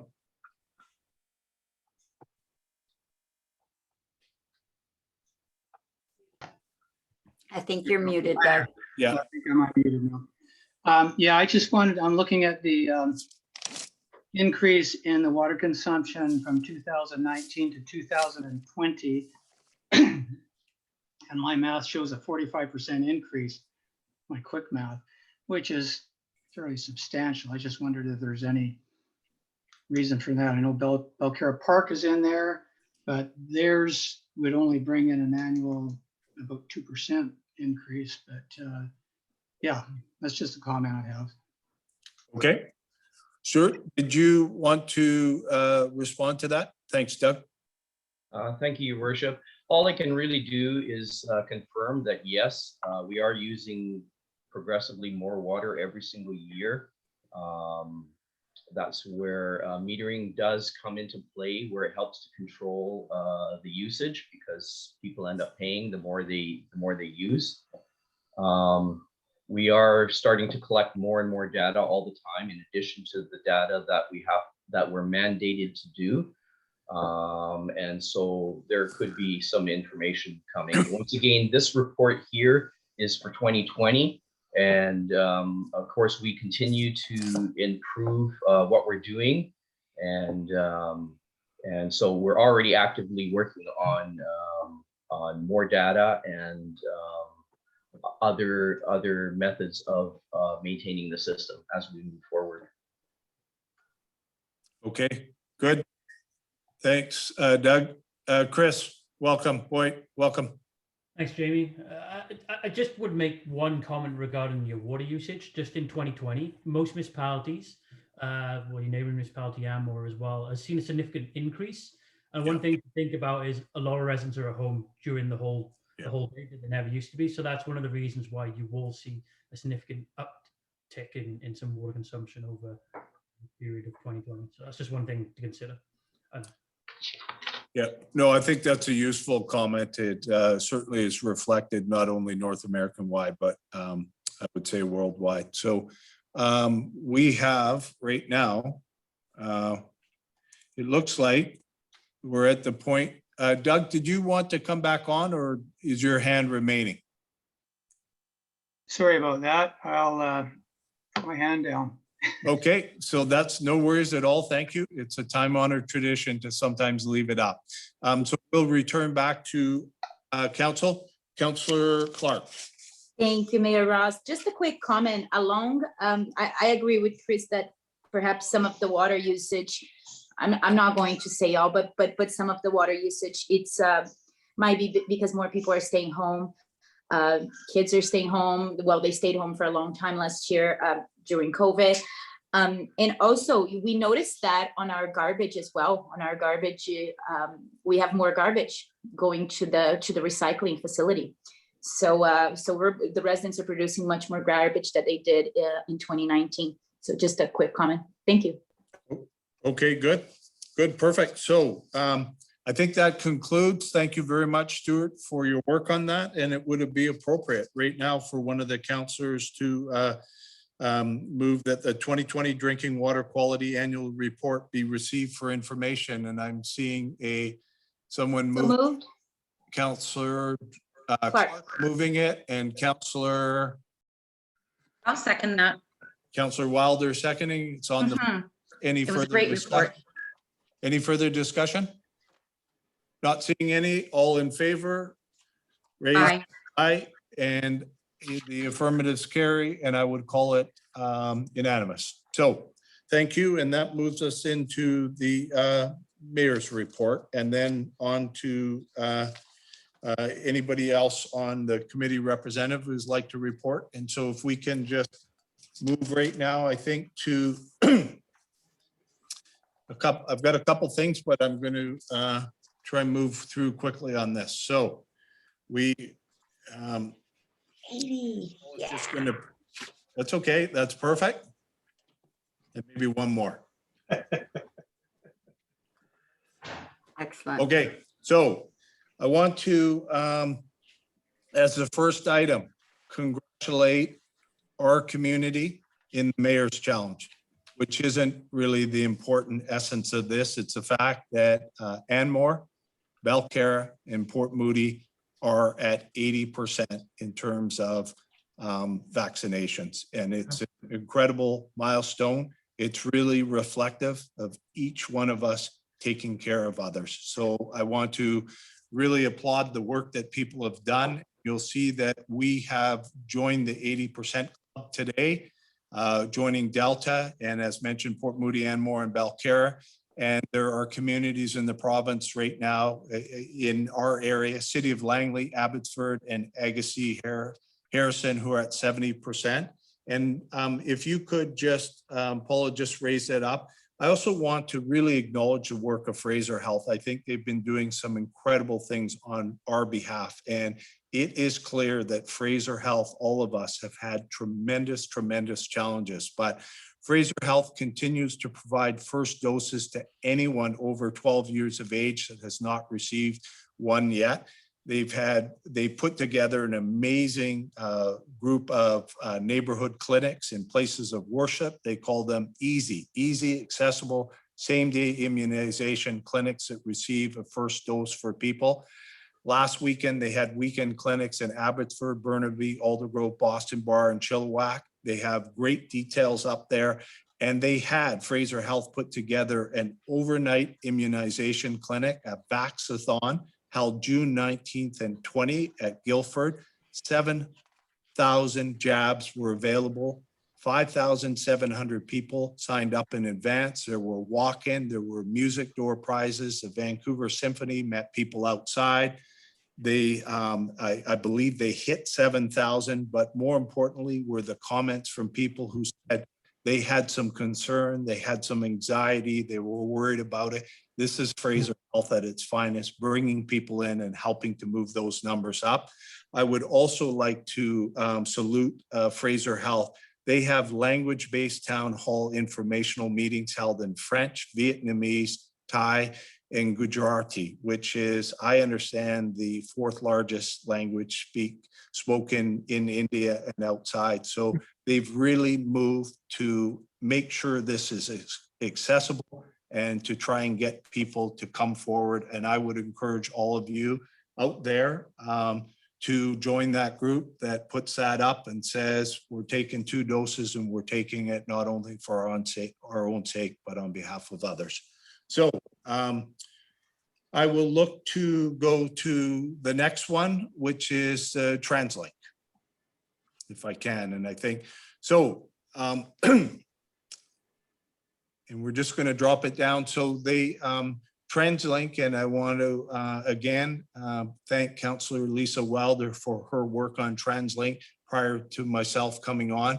But you'll see that, and there's a number of great ones, but 179 to Bunsen Lake, May 1st, new additional increase starting June 21st. Bus comes twice as often on the weekends and previously every 30 minutes. Is starting at 8 a.m. instead of 9:30 a.m. That's a lot of good work by Lisa, myself, others on TransLink. And the 182 to Belcarra Regional Park, June 21st, new frequency increased to more than double the weekend frequency every 30 minutes from 8 a.m. to 8 p.m. Everybody we get out of cars, everybody we get on TransLink buses helps us. And when you look, here's what TransLink is doing for the whole area, and you'll see some wonderful things. So I'm not going to go into detail, but I think it's important that we salute TransLink and the work done there. And I also want to let you know, we put some things up for TransLink before. TransLink is going to be coming out in the fall, and they have a statutory requirement to come. We'll welcome them into our village, and they will come and talk about the plan going forward. We'll have more of that for you. And on both of the items that I have just covered, you will be able to find wonderful things on both on our links tomorrow, thanks to the incredible job that our staff does. Lorna Dysart making sure it happens, and Paula, who moves out of this meeting first thing in the morning, comes in and gets it up on that board so people can get accurate daily information. I would also like to make just a quick comment about the Crossroads Hospice, and they had A virtual hike for hospice 2021. Again, Paula put up a message from myself that paralleled other mayors. They were looking to raise 40,000. It ended on June 12th, and they raised $40,735. And that's in a time where there are many people that are struggling to make ends meet. And it has been my real privilege at different times, and I've moved away just because we've had a lot of things happening. But I would like to at this point, and we have so many and people have spoken about them, our volunteers, but I'd like to highlight two of them.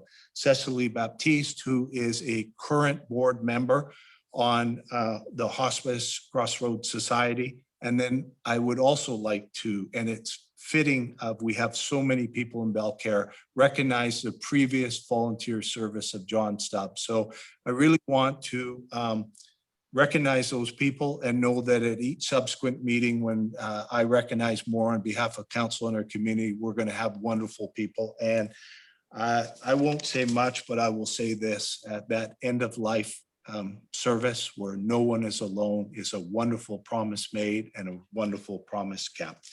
So I would like to, I've got a couple more. I'd just like to very quickly speak to National Indigenous Day.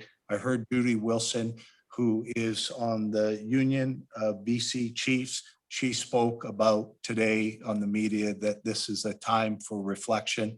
It's a time for grieving, but she has been heartened by the absolute support of individuals and groups of people. And she highlighted a piece that I think captures the spirit that is out there across Canada. Talked about the truckers that had come by and had a huge thing that came into Kamloops. And she also spoke about the bikers that came in and individually set this up to support our Indigenous friends and neighbors who are grieving something that no parent should ever have to grieve. So I wanted to highlight that, a different National Indigenous Day, but a very, very important one. And thank you for the work done by our council previously and by our community. So it is the last item I have the privilege of talking about is the Water Committee. And we, for a number of reasons, held off on the meeting, and we were able to meet with them recently. So I want to recognize Ian Devlin, the chair, who's done tremendous work, Brain, Jim Chisholm, and Martin Dubois, who have all served our community faithfully and are now with council direction and support, working through to July 31st. And I just wanted to very, very quickly say on behalf of what council, what we did, Bruce and I, supported by our staff, Lorna and Paula. It, for us, is critical, and I believe it in my heart, that we do not want to go back. We want to go forward, and we want to be able to sit. And so our group went in with the idea and the commitment and the support of our staff to bring questions that had not been answered, to go there and to start off by saying, these are the answers we're able to give you today. And we want you to trust that in the future, we're going to continue on behalf of council to bring those questions, to bring those answers. And we want to work with you to try and be able to establish that trust and that faith. You've given so much to the village, and we want to return and to say that we want to be able to work with you. And we want to be able to identify things, and we want to move forward in a manner that says that we are interested in meaningful progress on this critical issue for our community. So I'm going to stop my comments there, and I'm going to thank Bruce Drake, and I've thanked previously all our council representatives who have worked so well with our committees, and Bruce has done an exceptional job. So I'm going to turn it over to him right now, and we'll be available. He's going to talk about some of the work that we're hoping to do going forward with the committee. And again, thank you to that committee and all their service. Bruce, over to you, my friend. Thank you. Thank you, Your Worship. And yeah, just want to reiterate all the points you've made. It has been, as everyone here on this call, I'm sure, is aware, it's one of the strategic priorities that we've identified. And for council, there are always many, many more issues that people would like to advance than there is simply time and opportunity. So getting onto the list of strategic priorities is a significant step, and much of the work that's identified the importance of this and the challenges we face, we should credit to Ian and members of his committee. So I just wanted to say briefly, I thought our first meeting with the committee, where Mayor Ross and I joined our CAO and engineer, I thought went very well. There are a long list of issues that the committee has over the last couple of years identified and sought information on. And I think we began to make some progress in showing that we can clarify what we do know, identify those areas we don't, and reach a meeting of the minds as to the priorities we want to advance. I'll talk about a couple of those in just a few minutes later in the meeting. But just as a quick update, we did talk about the manual that had been recommended by the committee, and had a look at some of the initial outlines or index for that. And I'm sure that we'll come back for further discussion at our next meeting. And we also got onto the issue of sprinklers. Those of you who have followed this will recall that as an issue. There were two items dealt with under sprinklers. One was the issue of interconnection. I think the committee is pretty much of one mind on that, as the interconnection of domestic system, i.e. a well system, into the same home where you have domestic water is simply not recommended. And that is a bit of a challenge with respect to sprinklers in some senses. But I think there's agreement that it's just best practice not to interconnect the two, not to even put them in the same home, let alone interconnect them, because of the risk of cross-contamination. In addition, we spoke briefly about the challenges associated with requiring sprinkler systems. The village had pursued this at the recommendation of the committee over some time. We've very recently had conversations with the province and learned that it's a very sobering process to challenge the current restriction on requiring sprinklers.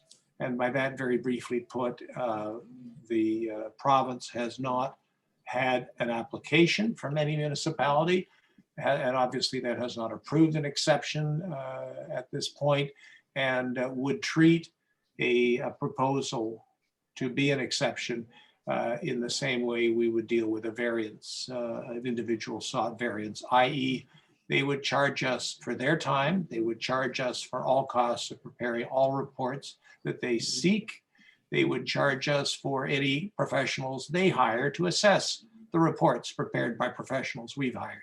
And in the end, I think it's quite clear, given the pattern of sprinkler use in recent construction in the village, that it probably is not in our interest to use that approach to try to see sprinklers added within the village. I say that because, and again, I'm working off the top of my head, but as I recall the numbers of the last 14 homes built in Balcarra, 10 have sprinklers. So it's not as though it's not being recognized by people building new homes, many of them quite large. And I think it may be an approach. I mean, ultimately, we will listen ultimately to the advice of the committee, but my sense was the committee doubted that was a wise investment of money. And I'm guessing that the number would be quite substantial. And even if one did all that, the province can still simply turn you down. Ultimately, it's the decision the minister makes, I'm told. I mean, I get to the minister, but it gets perilously close. And we're not guaranteed we would get the discretion even then. Inflow from the District of North Vancouver was also touched on, and as has been the case since we first requested that they be approached back in September of last year. We don't have a response from them yet, but as has been the case before, as Chris pointed out at the time, they are making positive noises about being close. So we can only hope that we do get data from the short that will allow us to explore that. And just a reminder that that is by far the most promising opportunity we have. And it simply because it would also provide us with assurance that water quality is unlikely to suffer the way it might in some other circumstances. And again, I'll come back to that in a few minutes. And in addition to that, I would say we're making progress on summarizing the list of questions that Ian and his committee have provided. We need to summarize them, provide written responses to them, and deal with them so that they're resolved one way or the other insofar as the council is concerned. So that's just a brief summary of the content of the meeting as I saw it. I'll invite Ian, he may wish to comment, or Doug for that matter. I think there's two from the committee on this call. So certainly welcome their comments as well. I thought it was a useful initial meeting. Thank you. Thank you, Councillor Drake. Appreciate that. And why don't we, oh, Ian, go ahead, please. Yeah, I guess you're gonna test my voice tonight. No, I thought it was a very useful meeting, and I think we've found answers to at least some of the questions, two in particular that that Bruce has mentioned. And I think we also have found answers to two of the other outstanding issues regarding valves. And it basically seemed to be, we didn't realize that the reports that we were waiting for an answer from had been, I believe the term is tabled, which means that the previous council had sent them away to Never Never Land, never to be surfaced again. So I think that those two reports are still current information, and so I don't know the process that needs to happen to have them tabled or discussed or whatever happens. But I think that's those are two more issues that can be dealt with. One of the reports is actually a report that Stuart had put forward to the previous council regarding the seismic valve. So I think those are things that we'll be discussing at the next meeting with Mayor Ross and Councillor Drake. I think that the one thing that we can emphasize is that the water committee is basically very comfortable with our potable water system, that we are not really concerned about the potable water. The issues that we're trying to deal with is having adequate water for firefighting. And that means we need a bigger volume of water available for firefighting purposes. And so that's our discussions that we're going through right now to come up with different answers or different techniques. And I think we've got short-term issues on the water volumes for firefighting. And then we've got longer term, maybe the 5 or 10 year out kind of issues that we need to discuss and excuse me, come up with answers as to how we might have council look into solving those problems. So I think that's, I don't know if anybody else had any issues they want to talk about, but I think that's the limit of my voice right now, Jamie. Thank you, Ian. Okay. Have a glass of water. I think your worship, that Doug Brain, who's on the committee as well, has his hand up. Okay, and then we'll, maybe once we've heard from Doug, we'll go to Councillor Clark. Okay, and thank you, Ian, and rest your voice. Yeah, so thank you. I'd just like to concur with Ian, and I do believe that yeah, our meeting was very fruitful, and I felt like we're moving forward. So I was happy about it, and thanks, Bruce, for all your work too, as well as Ian. Ian, you've done a lot. So that's all I have to say. Okay, thank you, Doug, and thank you for your work. Much appreciated, and thank you for your kind comments to others. Councillor Clark, go ahead, please. Thank you, Mayor Ross. Just a quick comment first to everybody involved in this. Thank you very much. It's, thank you. It's a lot of work, a lot of information to go through, and we all really appreciate your work on this. I would like, to Ian's point on some of the reports that have been tabled, could we perhaps bring those, he mentioned 2 reports, but I recall one about the seismic valve on Tatlow Tank, a report by Stuart. Could we possibly have that back? Maybe would be appropriate, and maybe I'll ask that question to Councillor Bruce Drake, if that would be appropriate to bring for discussion again next meeting. Thank you. Sure, through the chair to Bruce. Go ahead, Bruce. Thank you, and back through the chair to Carolina. My response be very simple. And anything that the Water Committee would like to see brought back to council, I'm certainly in favor of doing it. And anything, and in particular, doing it with recommendations from the committee. Once it's got the information it's seeking. I mean, in some cases, we can provide additional information that may shape the recommendation. In some cases, we simply can't.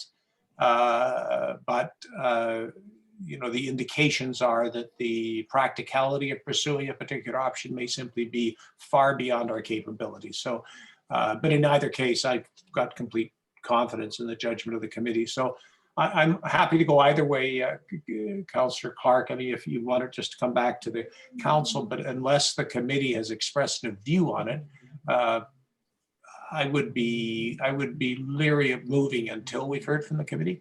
So happy. We do have a meeting coming up shortly. So, I mean, it's one of the questions we can put on the table, or maybe Ian, if his voice survives, could offer a view now. If he wants it back, I mean, it can be taken, put back on the table, but I think it should be dealt with as the committee recommends. Councillor Clark, did you want to have a response to Councillor Drake, or? Thank you, Mayor Ross. Maybe I'll wait to hear from Ian Devlin first, because he unmuted, so I'm not sure if he has any comments on it. Thank you. So through the chair this time. Yep. No, that's good. And through the chair, Ian, go ahead. Do you want to make a response on that? Yeah, through the chair, if I may. I think right now there's probably more serious issues that we would like to discuss before we bring those back, because I think there's like I said, short-term issues. We are facing fire season. We've got a low water setting. Is that the setting we want? How can we go about raising that up? And I think we've found some information, as I mentioned, from Stuart's 2020 water report, which is very enlightening as far as what we thought to be the situation. So I think that before I make any suggestions, we should talk with the other committee members. And I believe we've got a meeting scheduled for discussion purposes end of this month, I think it is. So that would be the time that I think the committee could probably get a suggestion or recommendation to council. Great. Thank you. Okay, and I just wanted to, Councillor Clark, I appreciate your comment, and Councillor Drake and Chair Ian Devlin. One of the things that we looked to do on this was walking into that committee was it's often easy to say, here's what we're going to do, here's what we're going to do. And we wanted to walk in as a group with actions that said, we want to be judged by our actions.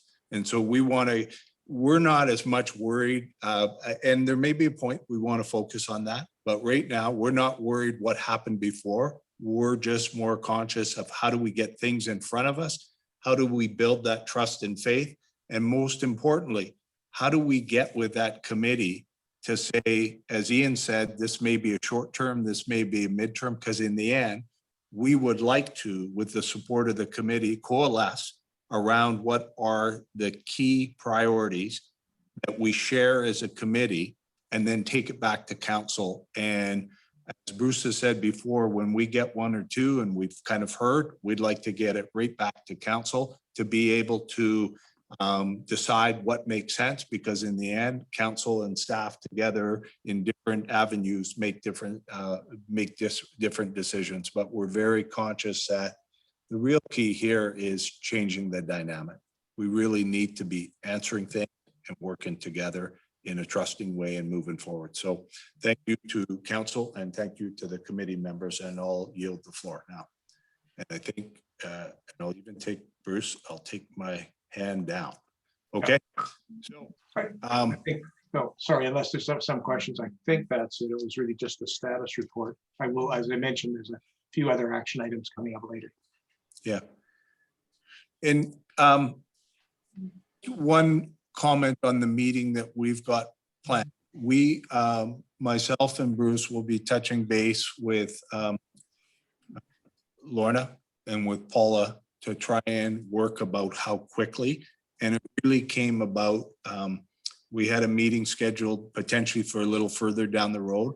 My belief is that if we meet, even if it's a few modest items, that helps us keep that connection, helps us keep moving forward, and helps build that sense of what we then recommend to council. So in fairness to our staff, because it feels sometimes like it's just, we've got 15 priorities, all of them that are equal and all of them that should happen yesterday. So we will touch base in the morning and we will move forward and we will connect with the committee after that. And we're looking forward at some point to meeting with you. Okay, so thank you. And I see a question from Don Babineau. Go ahead, please. Welcome. Hi there. Thank you. So in the last meeting, Carolina reminded us all that there was a motion passed back in September, and Chris was to do some research or try and get some answers out of North Vancouver, and also to study getting flows of 60, 90, and 120 liters per second for the advancement of our firefighting capabilities. From the, I guess, since that meeting, and I've shared a couple of emails with Bruce. I guess long story short, nothing really has happened. And so instead of belaboring that point, what I'd like to do is say, what is Chris's current mandate, and is it clear, so we don't waste any more time in trying to get the answers that we so desperately need to answer these questions once and for all. So is it clear right now as to what Chris Boyd's current mandate is in terms of finding 60, 90, and 120 liters of flow for the village? Yeah, so why don't we go back, because actually Chris did answer that last week. So if we could just pivot to Chris, because in fairness, you posed that question. I heard an answer from Chris. So Chris, are you comfortable giving that answer again? Sure. Hopefully it's the same. Thank you. Was it? Yeah. Yeah. Yeah. So when we first had that resolution from council, we then started speaking with the district over the flows, and then I spoke with Shauna there, who was going to be leading the modeling side from the district. And I kind of said to her, look, what I'm really looking for is your model of your water system so we can interrogate it ourselves. But if you don't feel comfortable with that, what we're really looking for is, I don't believe 120 is really a number that could feasibly be supplied because of the infrastructure upgrades that would be required. And so what I asked her for was, what would be the relatively easy solution that wouldn't cost very much money, and then go up from there regarding the 60, the 90, and 120. Because ultimately what I want is their model, so I can play around with a model and integrate it into Belcarra's, so I can figure out what the actual requirements are to get us to the number that we can get to, like the 60 liters per second or whatever number we might propose within the village for firefighting flows. Does that make sense, Don? Okay, so 10 months later, fast forward to today, where are you at with that very question? Well, I'm going to actually go back and ask him to ask the next piece, which he indicated that he's exactly where council wants him to be, waiting for District of North Van to give that information. So in terms of, I mean, I know it's healthy to go back 10 months and say it should have happened, But I actually, in fairness, don't think on this issue, it lands on Chris's shoulders because he has connected with the District of North Van. And you've heard, I believe, last week from Lorna that there's an indication that they've given a time when they will get back, and we intend to follow that up. So we're actually at a point where we've, for the first time since way back, we've heard an indication from the District of North Van, so we're going to do that. So just wanted that to be some clarity, because I just don't want to, I think there's times that all of us, myself, council, staff need to take responsibility, but I think in fairness, it needs to be responsibility for things that are within their bailiwick to accomplish. Okay. So Don, do you have anything that you want to add to that, please? I missed, I did join the meeting a bit late, so perhaps I missed. When do we expect to hear back from the District of North Vancouver on that question? Well, I think that was last week. So let's go back to last week's questions. Lorna, can you let us know what the answer is on that, please? Yes, your worship. Chris and I have both been in touch with DNB, and I resent the letter to their chief administrative officer, who forwarded it to the engineer. The engineer that Chris was initially dealing with is off right now for some reason. And the new engineer said that he's working on it and that he would be back to us in the near future. And I think, as has been mentioned before, this engineering work is being done pro bono by the District of North Vancouver, and they are working on it, and they have said that they will get back to us. And that's the information that we have. Okay, thank you. And I don't think that's changed from last week. Okay. So Don, do you have a final question? Yes. Sure. If I could ask through the chair, Chris, is it, I just want to be clear on what the mandate here is, and that is, are we looking exclusively for what North Vancouver can deliver at this point? And then if North Vancouver can deliver X flow, and then if the council feels that that is insufficient at some future date, are we not exploring other avenues? I know at some point last year that a reservoir was one of the possible solutions. I would hate for us to be, waiting for these answers to come from North Vancouver, and for us not to be at the same time concurrently working on other possibilities that we may have to implement to give us sufficient fire flows in the village. And I just feel that without us doing some of that work concurrently, we're just going to continue to waste more time. Okay, well. So I'm asking specifically, are we doing any of that work concurrently, or are we only looking for information from North Vancouver at this point, which in my opinion would be Okay. a short-sighted approach. Okay, and that's your opinion, and that's certainly, Chris, do you want to answer that? And then Bruce, do you want to give a comment in terms of the committee and what we'd be looking at? And then we'll finish that off. So Chris, you go ahead. Yeah, so in my opinion, right now, we are in a holding pattern, Don, because we've kind of done the first preliminary, feasibility prelim analysis on, hey, if we can't get additional flows, it means a new reservoir. And the reservoir then needs to be sized based on whatever fire flow the council deems appropriate at that point in time, which is another conversation in itself.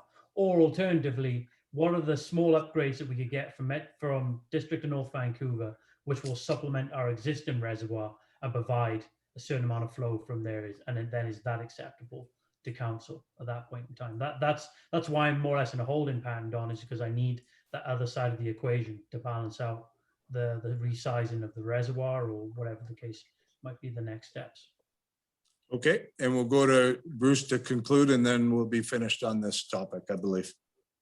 Okay, well, first, I want, as I always am conscious of, Don, as somebody who donates his time and volunteers. So appreciate that work with the Sasamet Volunteer Fire Department, because without you and people like you, none of us would have the protection we have.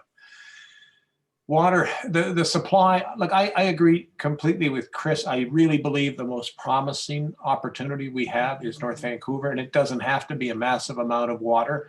I think, as I've mentioned before, and I know professionals like Chris and several on our water committee will want to fine tune my calculation, but to me, it looks like if we can get from 20 to low 30s, we're in a very strong position to be able to provide 60 liters for an hour and a half. And that's a huge step from where we were on Turtle Head, which was basically 60 liters for 55 minutes. So I'm very hopeful that we'll see an affordable option from them. The other options can become simply too expensive, and ultimately council simply has to gauge how much risk is it, or how much is it willing to pay to minimize the risk. And I just think our capacity is quite limited. I mean, I would not want to spend engineering time on a proposal that was going to take us out of pocket, off the top of my head, $1.5 million. It's just not worth the time. We shouldn't be paying anyone to do that assessment. It's too expensive for us. Now, if someone wants to give us money, that's always helpful, but you want to be very careful about the ancillary, additional costs attached to that. In any event, Don, I appreciate your interest. I hope we're going to see something reasonably soon. And as I say, in a few minutes, I'll have a couple of suggestions that are intended to help our situation now with the summer season on us. And as we're all going to see over the next week, some pretty dry weather. Okay, good. So thank you. And Bruce, you've got some things coming up, correct? I do. Okay. Could I say one last final comment, please? Sure. I do want to make it clear that, yes, I am on the volunteer fire department, and I appreciate your thank you for that. My comments, though, I just want to be clear to everybody in the gallery. My comments are only as a resident. I'm not in any way representing the fire department, and so it's only as a resident that I'm raising these questions. Yeah, and that's one. That's one. My point is, Don, though, it's there's lots of people who will complain, and there's a much smaller set who actually do something to contribute, and you're in that second category. So I just want to recognize that. No, I appreciate and acknowledge that. I just want to be clear for the gallery. That's all. Yeah. And and the second comment is, I've always been of the mind that it seems to me that we as a village, I know that we have to be very conscious of costs and that sort of thing, but we've gathered enough information over the years where I feel that we should have and be able to make an informed decision on how much water flow we should be getting. So, the mandate back in September was 60, 90, 120. I agree, 120 is probably pie in the sky. I just am of the mind, though, to say, like, if with the information that we've got now, can't we as a village come together and say, gosh, we really should have 60 or 75 liters per second, whatever we think it is, and then we work towards how we get that. It just seems sometimes we backwards. That's what. Yeah.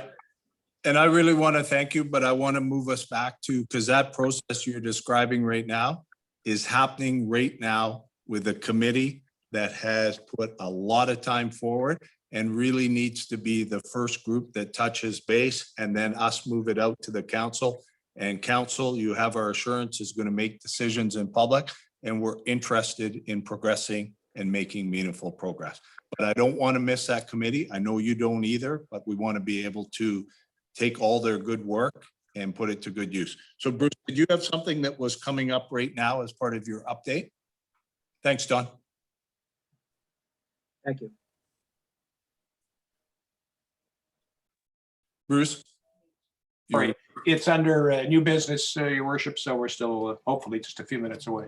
Okay, perfect. So we have, do we have any of the committee representatives that want to make any comments?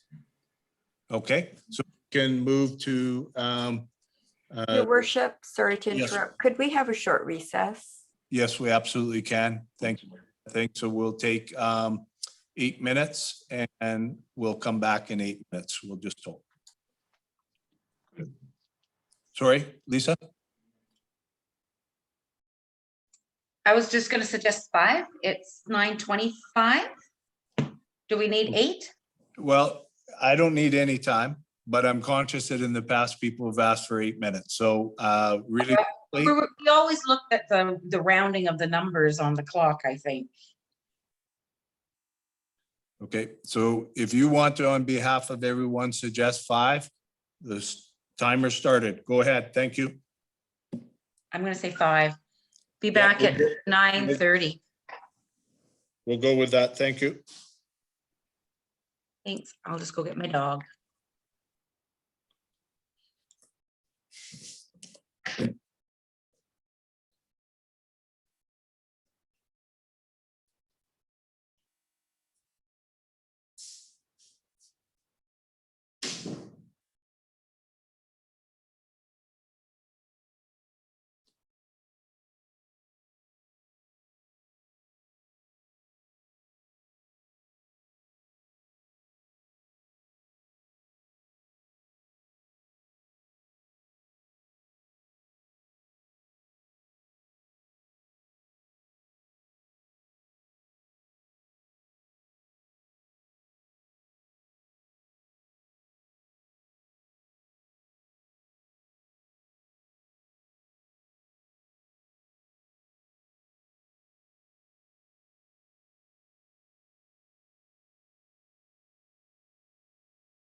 Okay, we're at 5 minutes, so welcome back. Let's just confirm we have a quorum. So Bruce, you're I'm with here. you. Counselor Snell, you're here. Waiting for Counselor Wilder, I think. And Counselor Oh, and Counselor Clark. yeah. Clark.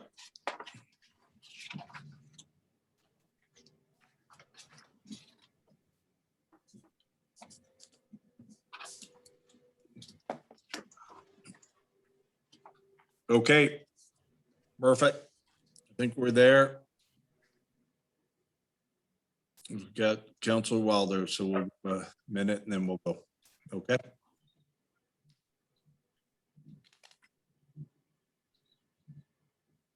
Perfect. Good. Thank you. Sorry. No worries. Item 6.5, notice of motion, Counselor Drake. Thank you. Thank you, Your Worship.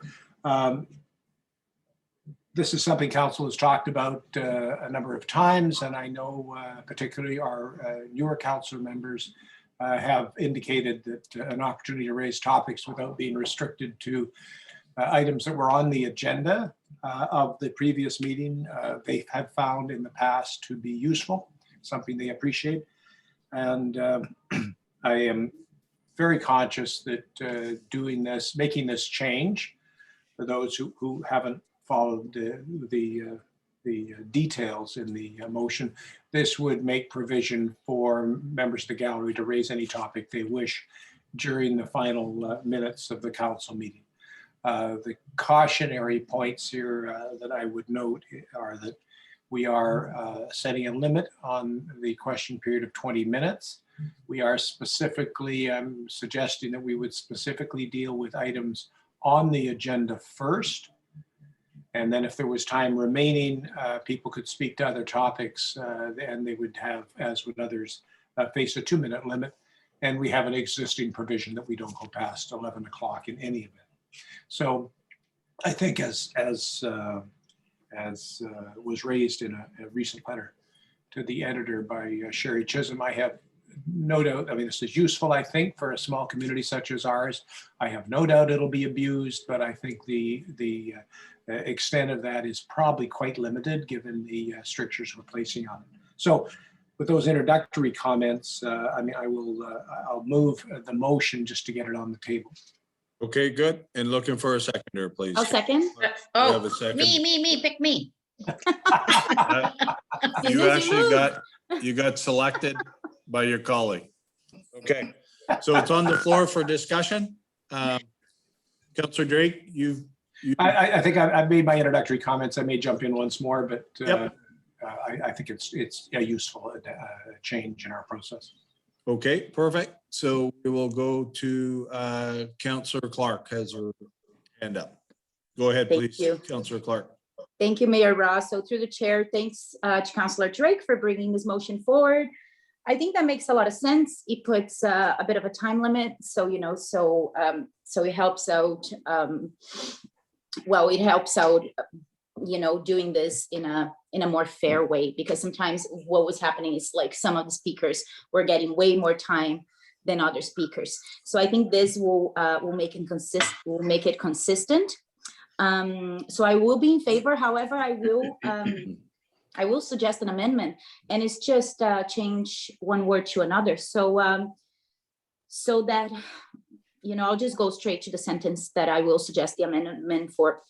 That when a council meeting is held virtually, the full name and video on, rather than image, of the person asking a question must be visible. And I say video rather than image because image, at least to me, it could be a picture up on the screen, rather than a video on. So I think that would make it more clear that we would like the person to turn on their video when they're asking questions during the public period time. Okay, so you're looking to move that amendment, and we've got a seconder for that. Yeah.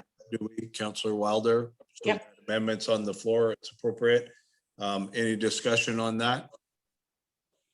Seeing no discussion, I'll call the question. Oh, Bruce Drake had his hand up. Sorry, Mayor Ross. Okay, go ahead, Councillor Drake. Just to have my hand up electronically. Yeah, I have no objection. I'm happy to accept that as a friendly amendment. Just for those in the gallery, I mean, the point being that we try to duplicate a face-to-face council meeting to the extent we can. And appearing, showing your face, showing your name is what we do, of course, in public meetings. So that was what we would try to duplicate here. So I agree with this proposal. Okay, and we have David Goodman. If you want to go ahead. Thank you. I wonder if one of the councillors would be receptive to adding a friendly amendment, which might read something like questions will be limited to 1 per household on the first round. Something like that, something to the effect of that, because Councillor Clark said, she's interested in fairness. Well, in fairness, some households have 4 or 5 members that want to speak on a specific issue, and I don't think it's fair. Okay, so thank you, David. We've got an amendment on the floor right now. Let's deal with that amendment, and then you've reached out to see if anybody would make a further amendment. So Lisa, are you on this current amendment? Councillor On Wilder? the first one, showing a video screen, I mean, it's gonna be moot point come September anyway, but we really don't have a month and a half left of this. Yeah, You know what I mean? yeah, on that piece. But I do like to, sorry, I'm just going to interrupt. I would appreciate a video as opposed to an image so that we know who we're actually talking to. And it's like when we are in the actual council gallery, in the council meeting in person, we know who we're talking to. We know who we're talking to because they stand up and they say their name and their address, and we know who we're talking to. And I personally, this is just my own personal, I feel it should be the same way on Zoom. We should know who, if somebody's going to speak, we should have the video. They should have it on. I know who I'm talking to. Okay. And I just wanted to indicate as a point of information that our expectation is, and it may be a piece on the part virtually, because we could be in a position where we're having in-person meetings, and we also have people potentially being able to attend in some manner virtually, right? So we know that we've got coming up, there are data points we need to meet. So, and I know we may want Chief Administrative Officer Dysart to comment on the piece that at some point the Zoom regulation that was put out by government may in fact change too. So. Yes, Your Worship. Right now, it is still in place under the special ministerial order that we may have meetings on this Zoom platform. And perhaps by September, depending on the level of COVID restrictions that we're in, that may be lifted. And then it will be important to have our procedure bylaw up to date, depending on the new electronic equipment in the hall. Yep. Okay. So on the item, Bruce, Lisa, you finished on you're in support of that? Okay. Yeah, let me just drop my little hand here. Okay, thank you. Councillor Drake? On the amendment? Bruce? Mute. Oh, it helps to unmute, I know. Okay. So first on that initial amendment, the only thing I worry about is at the end of the day, I guess, suppose you're at a future meeting and someone dials in by phone. They're virtually participating. We're now saying, okay, you're not eligible to ask a question off the topic of the agenda. So I guess I would prefer the wording be such at the discretion of the chair, right? Because given the circumstances, I mean, we're talking about angels now at the end of a pin, but you could have someone participating by phone who wants to add something. We all understand they're on telephone. I mean, it's not the end of the world if we say you can't do it, but that's what you would in effect be doing. And of course, it's a very rare circumstance. You might see it once a year. Oh, I'll speak that to lit that. up, that lit up the screen. So why don't we go to Councillor Clark, Councillor Wilder, and then I've got myself. Thank you. Go ahead, please. Thank you, Mayor Russ, through the chair, to Councillor Drake.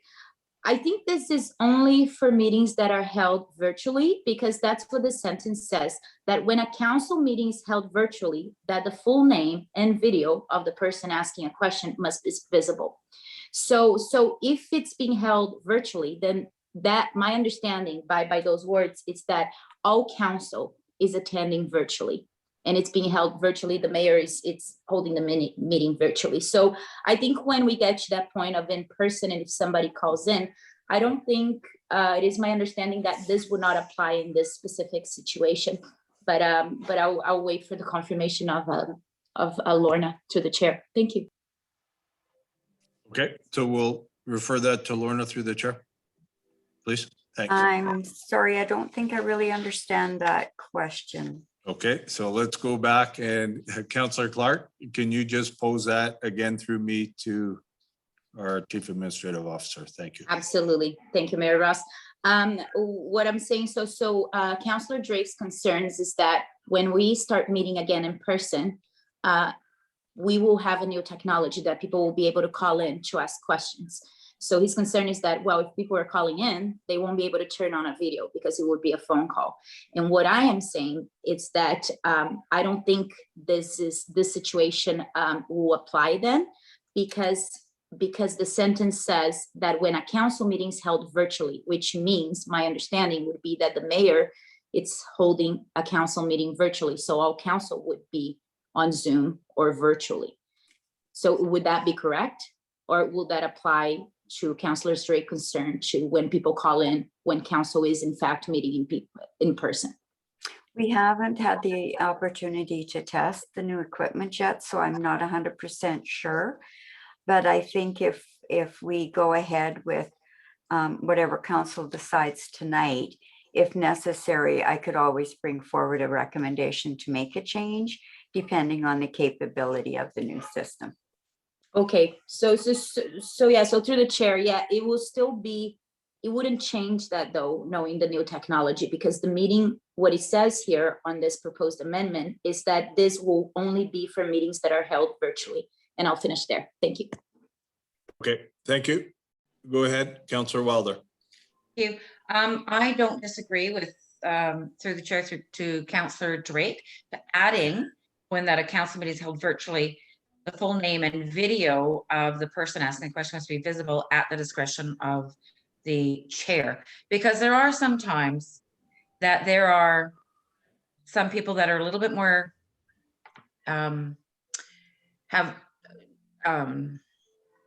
word here, they might have issues getting on, for like we had technical difficulties ourselves tonight, for heaven's sakes, right? Yeah. So I don't disagree with adding at the discretion of the chair, and then that can be tweaked later. Did that make sense? Yeah.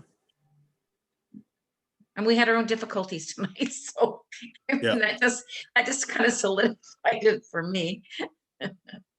I can see the mayor's trying to work out technically how he proceeds now. No, I actually want to make a comment, not on the technical part, but on the fairness part.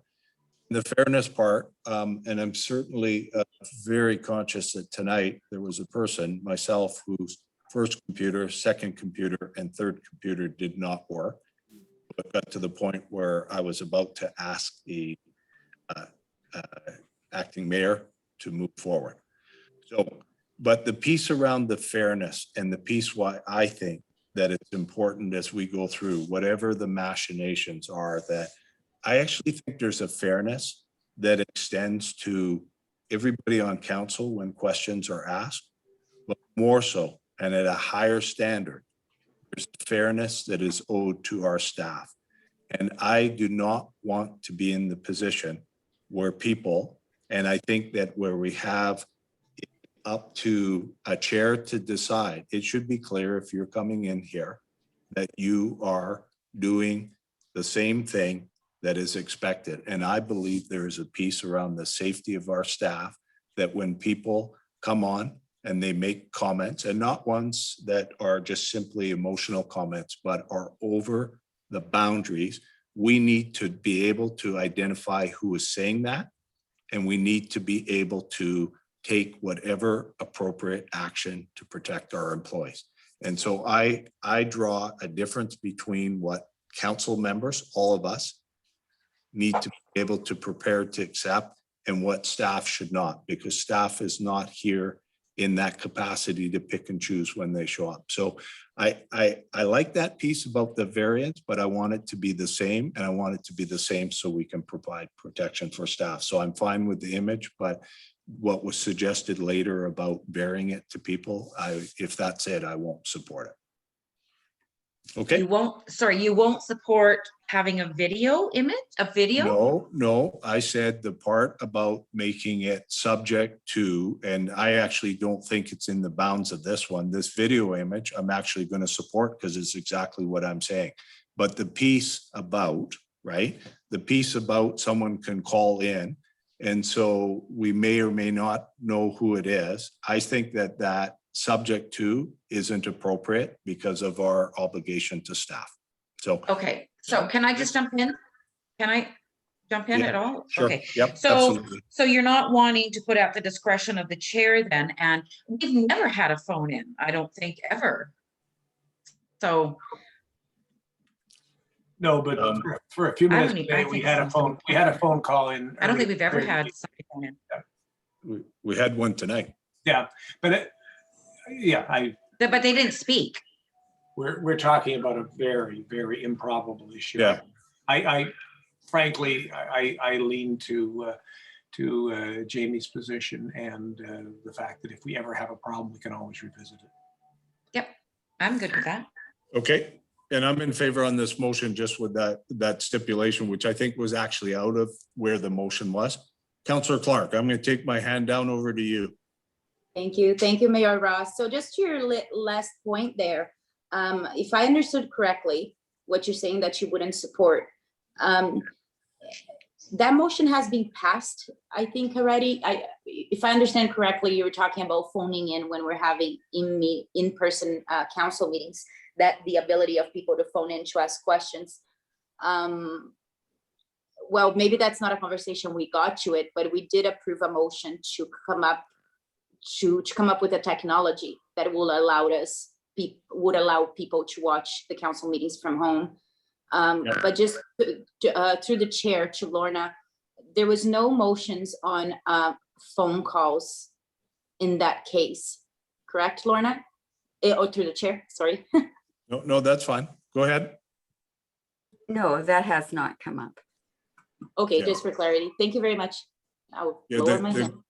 the clarity I was adding tonight, it was spoken at this meeting that it was okay to vary. And that's the part that I just think we need to be careful about not doing. But I would also note that it's not part of the amendment on the floor. So I will look. Got it. Thank you. Yeah, if just, I think that was more of a notice, but not seeing anybody else. We have an amendment on the floor, seeing no further speakers. All those in favor of the. Jamie, I'm sorry, through the, Yes. Sorry, Mayor Ross, can I have the actual motion amendment read out before we vote on it? Yes, you can, absolutely. Certainly. I'm just going to read that part of the motion. Yep. And it starts that when a council meeting is held virtually, the full name and video of the person asking a question must be visible.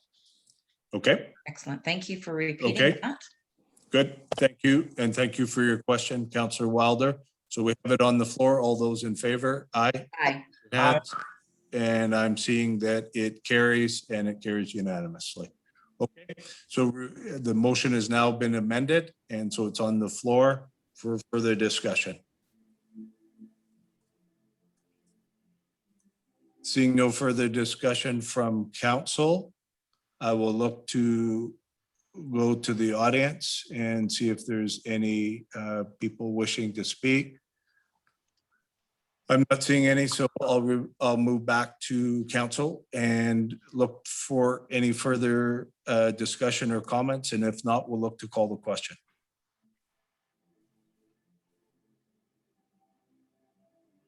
Seeing no, okay, so the question's on the floor. There's no further discussion. All in favor of the question as amended. Aye. Aye. And I would note that it's carried and it's unanimous. And Okay. thank you, Councillor Drake, for bringing that forward. Yep, okay. So we are now on to bylaws, no items, on to correspondence. So we'll get a motion that correspondence items 8.1 to 8.5 be received. I have Councillor Drake moving it and Second. Councillor Wilder seconding it. So any discussion? Let me first go through council and see if there's any discussion from council. Any members of the council want to discuss that? And failing that, I'm not seeing anybody. So we have Ben. You please go ahead on the item that's on the place. We're on information items, right? Yes. Yep. Yeah, it's we. On correspondence. Correspondence Correspondence. 8.1 to 8.5 be received, and there's a listing of those. So I'm actually going to Ben right now. And Ben, please go ahead and make any comments that you would like on item 8.1 to 8.5 being received. Okay, go ahead, please.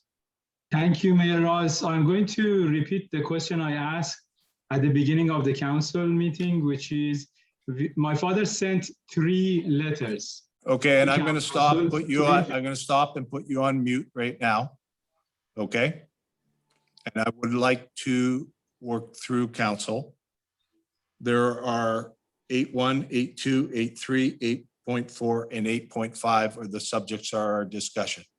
Is there any member of council that would like to expand that to include, which would then make, I believe, the questions that Ben Shulistani are going to ask on the agenda? So I'm going to just go through council and I'm going to start with Councillor Clark. Would you like to do that?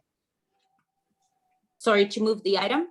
No. Would you like to, there is a question in the wings about whether council would like to expand to some other correspondence that is not included in this. So I said if an opportunity is here. So I'm just going to go through alphabetically. Would you like to expand 8.1, 8.2, 8.3, 8.4, or 8.5 to include what Ben Shulistani is asking for, which is presently not on the agenda? So council. No, not at the Okay. moment. Thank you. Nope. Thank you very much. Councillor Drake, would you like to? No. Okay, I'm going to go to Councillor Snell. Would you like to? No. And Councillor Wilder, would you like? No, to? thank you. Okay, thank you very much. So I'm just going to repeat for here that the item is now on the floor. Your question is not an item on the floor, so we won't be responding to it. So those items are there. There's no further discussion. Any discussion from council? All those in favor of receiving those items? Aye. Okay, thank you very much. And we'll move on to new business.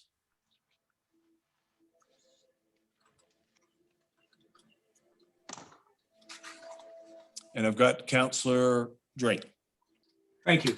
I have 2 items I'd like to bring forward. So the first is, and both these relate to fire protection, as I had mentioned earlier when we were talking about the Water Committee's work. And both, I believe, are propositions that are supported by the Water Committee. And both are items which I expect we will also speak about when we next meet with the committee. But I'd like to bring them to council's attention and make a proposal with respect to two of them. The first has to do with the actuated altitude valve, which was put in place in November of 2017 and working by memory now, and this is a layperson's description. It was intended to allow staff to remotely control the inflow of water from the District of North Vancouver, so that we would be in a position to adjust the minimum level of water in the tank and set it at a higher level. I'm sure, as everyone appreciates, the tank cycles from about 95% down to the point where it's triggered to refill water. It's a bit of a balancing act, as Chris and others have explained to us several times. The less recycling, in other words, the sooner you trigger refill so that you need more water in the tank, you risk the water becoming stale, which could affect its quality. The lower you let the tank go, so the lower your minimum setting is, the greater the risk that you will have a fire occur when you're at a very low setting and thus have less water in the tank. So we had, after the Turtlehead fire, had that technology applied so that we had remote capabilities to trigger inflow and adjust the level. That's the first. Then there is a second valve, which was the original valve, which triggers at 60%, I believe. And I'm watching Stuart as I say this. It automatically begins to refill the tank when it drops to 60%. In last year's water report, the 2019 water report, it was noted that we had taken the flexible valve and set it down to 55%, which practically meant the tank would get to its full point, quote unquote, at about 95%. It would then stop taking in water and begin to decline until it reached the original valve setting, which was set at 60, which would then trigger inflow. It would never get down to 55% where the newer valve would trigger inflow. So the point was that, and my understanding is that it was adjusted because of a concern about maintaining water quality. What I would like to do, and I've mentioned it previously, I would like us to perform some tests using higher settings for the minimum level of the water tank, while monitoring the water quality.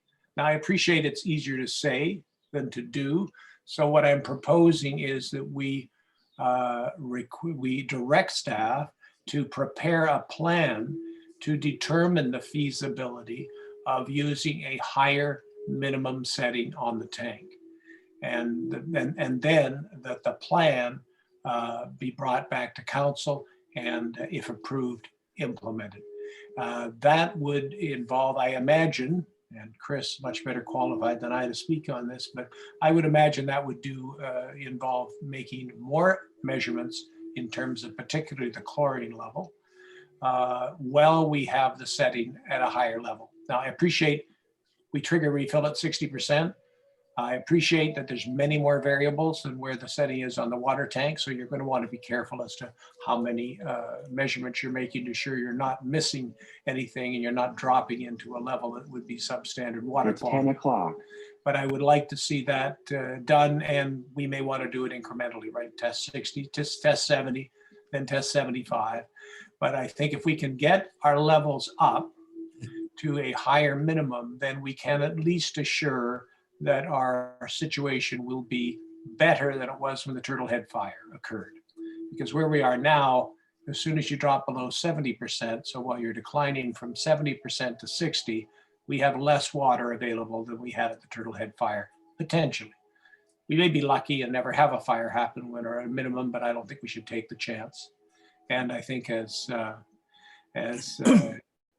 Ian Devlin has mentioned before, we recognize that water quality is our predominant objective and must not be placed in jeopardy.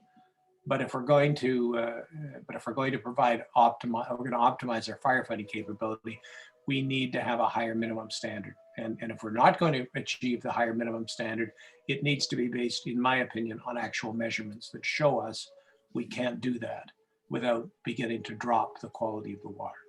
So, long-winded way of saying, I'd like to move that we direct staff to prepare a plan and bring it back to determine with practical measurements the feasibility of having a higher setting on our Tatlow tank, in particular, given that we're coming into maximum fire risk time of the year. Okay. Thank you, Councillor Drake. And I have, I have Chris Boyd and Stuart from basically council and staff. And then I have Ben Shulistani. So I'm going to go to Chris Boyd, and then I'm going to go to Stuart, and then I'll go to Ben Shulistani.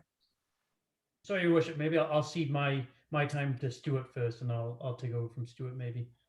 Okay, so you'd like to have Stuart go first and then you? Please. Point of information, Your Worship, Yes. is this a notice of motion or is this a motion? And if so, perhaps we should have a seconder. Well, I want to query that to Councillor Drake. You present this as directing staff. So It's a motion, yeah. Oh. okay, so it's a motion. So we'll look for a seconder to have it on the table for discussion. So we have Councillor Clark seconding it on the table. Yes. Thank you. Okay, thank you, Lorna. Okay, it's on the floor. So, and I believe, I didn't pick up exactly what you said, but I believe, Chris, you're gonna go after Stuart. Is that correct? Yes. Okay, Stuart, please proceed, and then we'll go to Chris. Thank you, Your Worship. And I'd just like to confirm with Councillor Drake that he is accurate on the way the settings are currently right now. I'd also like, there's a lot of this that I would strongly prefer to deal with through the Water Committee, just because we actually are going to be writing a report on this, and then we'll be able to discuss it a little bit more openly and freely. But I am actually, I kind of referred to it in our water report that we're actually collecting additional data right now, but it's not in the report. In actual fact, we are collecting extra data right now in order to be able to make decisions that would probably coincide with Bruce Drake's, with Councillor Drake's desires to move forward on. So, but once again, I think I'll just leave it at that. We're going to have a report. We're going to be submitting it to the Water Committee, and then I'd like to go from there, actually. Okay. Thank you, Stuart. Chris Boyd, please. Yeah, so I kind of echo a lot of what Stuart just said there. I think it's a good conversation to have within the Water Committee. Just one thing of caution, and I know, Bruce, you're just, I think you're just picking some numbers out, the 10%, 5% increases. I think there's that would be a fairly large leap in the numbers. Not to get too technical, you kind of mentioned about getting sour with the water. If you take too big of a leap and you find out you've got sour water, it's too late. You've got bad water and you're under a bad situation at that point in time. So it's better to do smaller increments and test at very small increments so you can slowly tick up. And if you see, a small increase in coliform levels or indicator levels that the water's going sour, then you can stop and bring it back down. So I think I just caution you on the level of how quickly you want to raise it, because you can have what's called shock to your system, and you don't want to get into that situation. But yeah, I've worked closely with Stuart on this to make sure that it's in a good engineering practice. But ultimately, as I've said a number of times, it's I would strongly recommend you rely heavily on your operators. They're the guys who hold the licenses, professional practice exams, and all the other bits and pieces for operating a water system. So I would take Stuart's recommendations very strongly. That's it. Okay, thank you, Chris. And okay, so I believe I have one hand remaining, Bruce Drake. Yeah, just, I have no objection to this coming for discussion to the water committee, none at all. And certainly take Chris's point that you want to be cautious in rising. I mean, I was just throwing out numbers as samples. My key point would be, we're triggering inflow now at 60%. I suspect, and either you or Stuart are probably better qualified than I, that the measurements are difficult, right? It's difficult to see a direct correlationship when you make these kind of changes. So I have no objection to it being done cautiously. I'm quite prepared to see us do, a lot of sampling and face some costs to do that, because we don't want to do anything that does in fact jeopardize water quality. So, I mean, if the recommendation coming back is that we bring it up in 5% increments and leave it there for, a week, that's fine. I just do not think we should be in a position where we face the risk of having less water than we had in the Turtlehead fires. Okay, thank you, Councillor Drake. So, and did you, Councillor Drake, the request was, I believe it was from two people to take it back to our committee, have them look at it. And I think one of the requests was to one of the observations, something was being prepared, and the second one was to rely on those incremental pieces with the water operators. So I've heard both those. What is your sense around that, Councillor Drake, about moving it to the water committee and then moving it back after it's well, I would think it would be useful to discuss. I mean, nobody's in a position to offer a plan right now. I certainly don't expect either Stuart or Chris to be in that position, but I would think a week from now when we meet with the water committee, we could have some, I would expect there to be some proposals. Here's the sort of thing you could do. This is the kind of cost you'd likely face because we want to do this, this frequency of measurement. Yep. And we want to be very cautious about the impact, seeing any impact that actually occurs. And that could increase, that could relate to the increments that you're prepared to try. And I'm also quite happy to hear that, the plans discussed and perhaps shaped by comments from the water committee. I'm not, what I do not want to do is be discussing this in September and having gone through the whole summer without actually having done anything that increased our fire capacity. okay. So we've got a motion on the floor, and the motion on the floor doesn't include sending it to No, it asks, just if I may, it asks that the staff prepare a plan. No, it doesn't have to have it done by next Monday. Monday is when they meet the water committee. I'd certainly expect it in front of us at the next council meeting. Okay. So the question of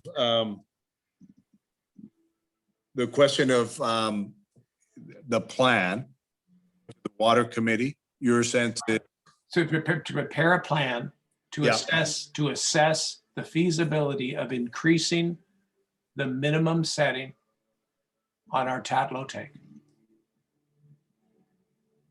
Now, practically what that means is, you'd have to test raising that level and then watching very carefully what impact it has on our water quality.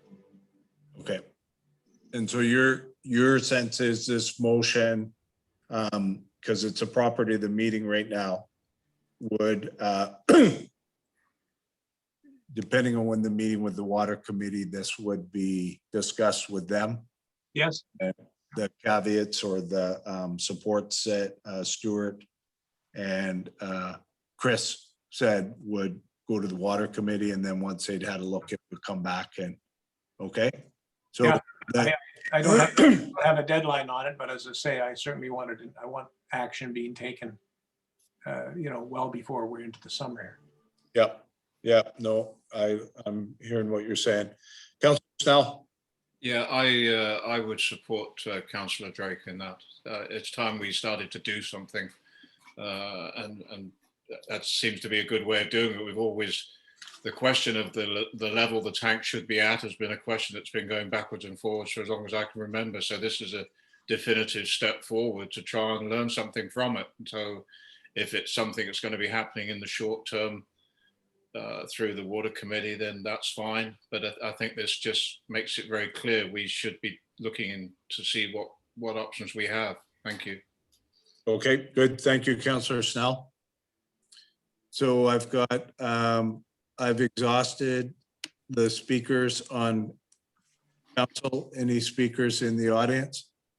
Councillor Drake, did you have your hand up? And I've got Ben Shulistani back on. Ben, on this item here? Oh. No, on a new item. Okay, well then I won't go to you then, right? Councillor Clark, did you have your hand up? Yes, thank you, Mayor Ross. So, okay, so I agree with the comments. I also am quite anxious about this, so I would like to see some action being taken. Well, I know that there's a number of actions being taken. I just mean to Councillor Drake's point, I would like to see something happening before September. But I do worry because we have two staff members who are working with us on this, and they are recommending for us to hold on a bit because they may have a report that they are working on that will be in front of council. So, so my question through the chair to staff, when will that report come before council?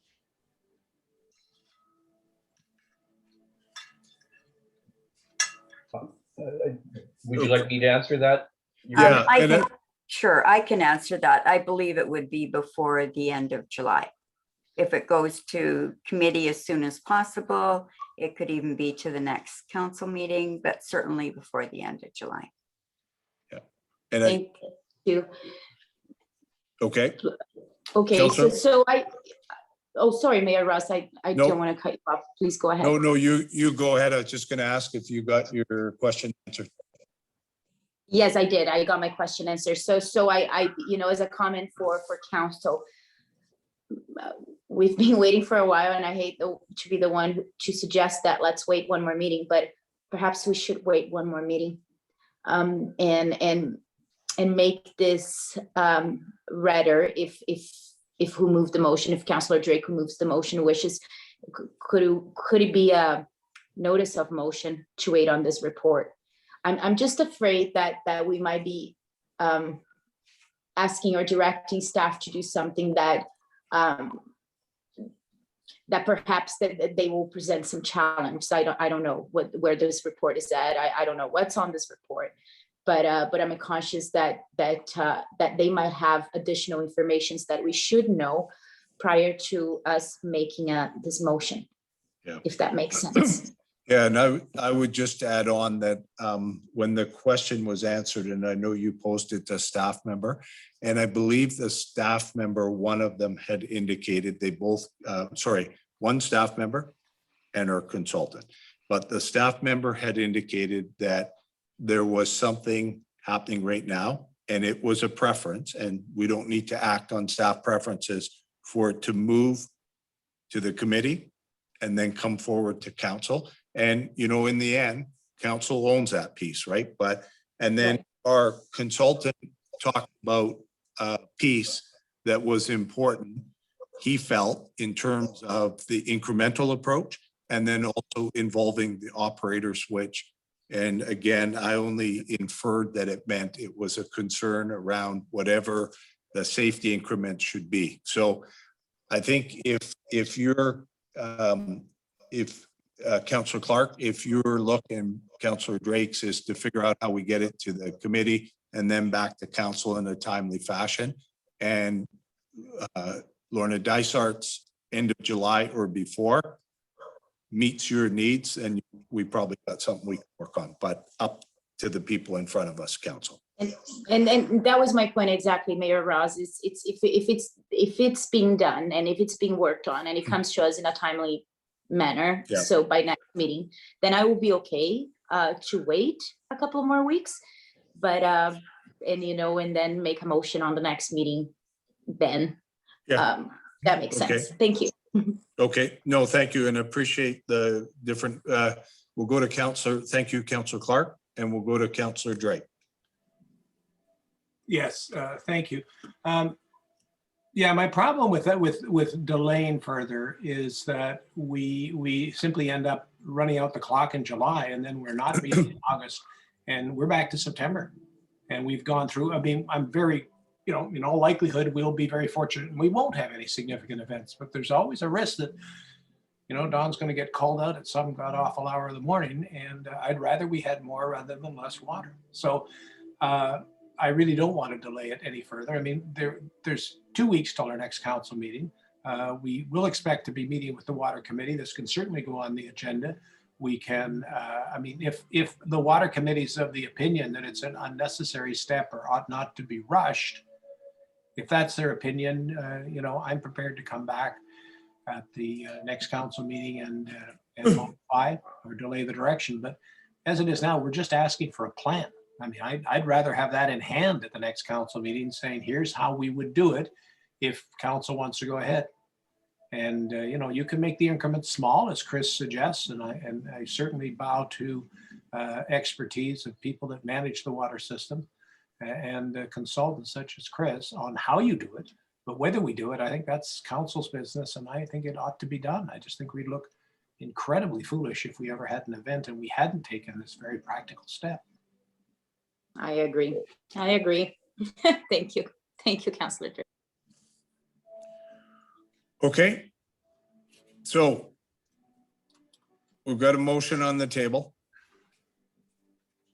I'm going to go, Ben, you've indicated to me you're on a different issue, correct? Yes. Okay, so, pardon me? Sorry? You are correct. Okay, thank you. So I'm just, right now, Councillor Drake, you're the mover of the motion. It's on the floor, it's a property. So I guess it depends a bit on conversations. In terms of, I think Lorna indicated that there was a plan in the works. And Lorna, you correct if I'm wrong, and that piece about the plan going to the water committee and then coming back to council during that July period. And what did you have was it the end of July you specified or?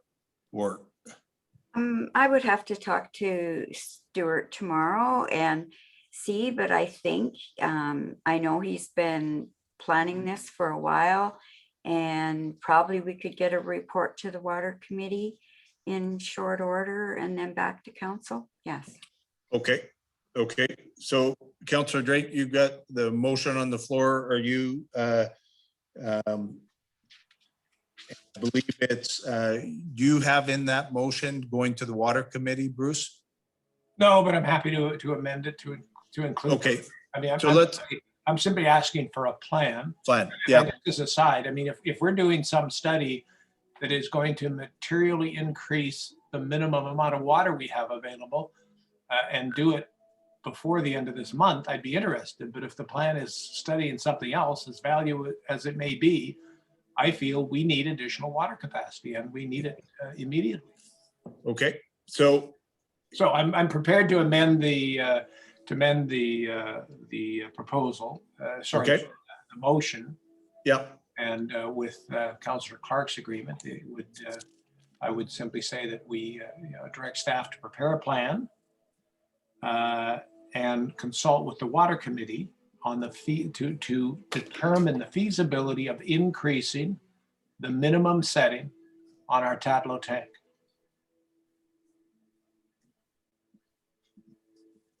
Okay. And you've moved that amendment, Councillor Clark. Move that it's amended. Yeah. Yep. So you've got your hand up. So that's good. It's on the floor. Any discussion by council on that? I would like that motion completely read back by staff, Yeah. please. Yeah, we're good. Okay. We'll do that. I don't have it down, your worship. Paula, can you read that back as I can summarize it, but Direct staff to prepare a plan. Okay, I have direct staff to prepare a plan and consult with the water committee on feasibility to increase the minimum setting on the Tatlow tank. Yes. that And captures it. consult with staff, consult with water committee to increase. To increase the minimum setting on the Tatlow tank. Okay, I'm good with that. Thank you very much for repeating that, Paul. I Okay. appreciate that through the chair. You're welcome. Okay, good. Thanks very much. Thanks for calling with that for Councillor Wilder. Councillor Clark, you have your hand up. Go ahead, please. Thank you, Mayor Ross. I'd like to thank Councillor Bruce Drake for the amendment.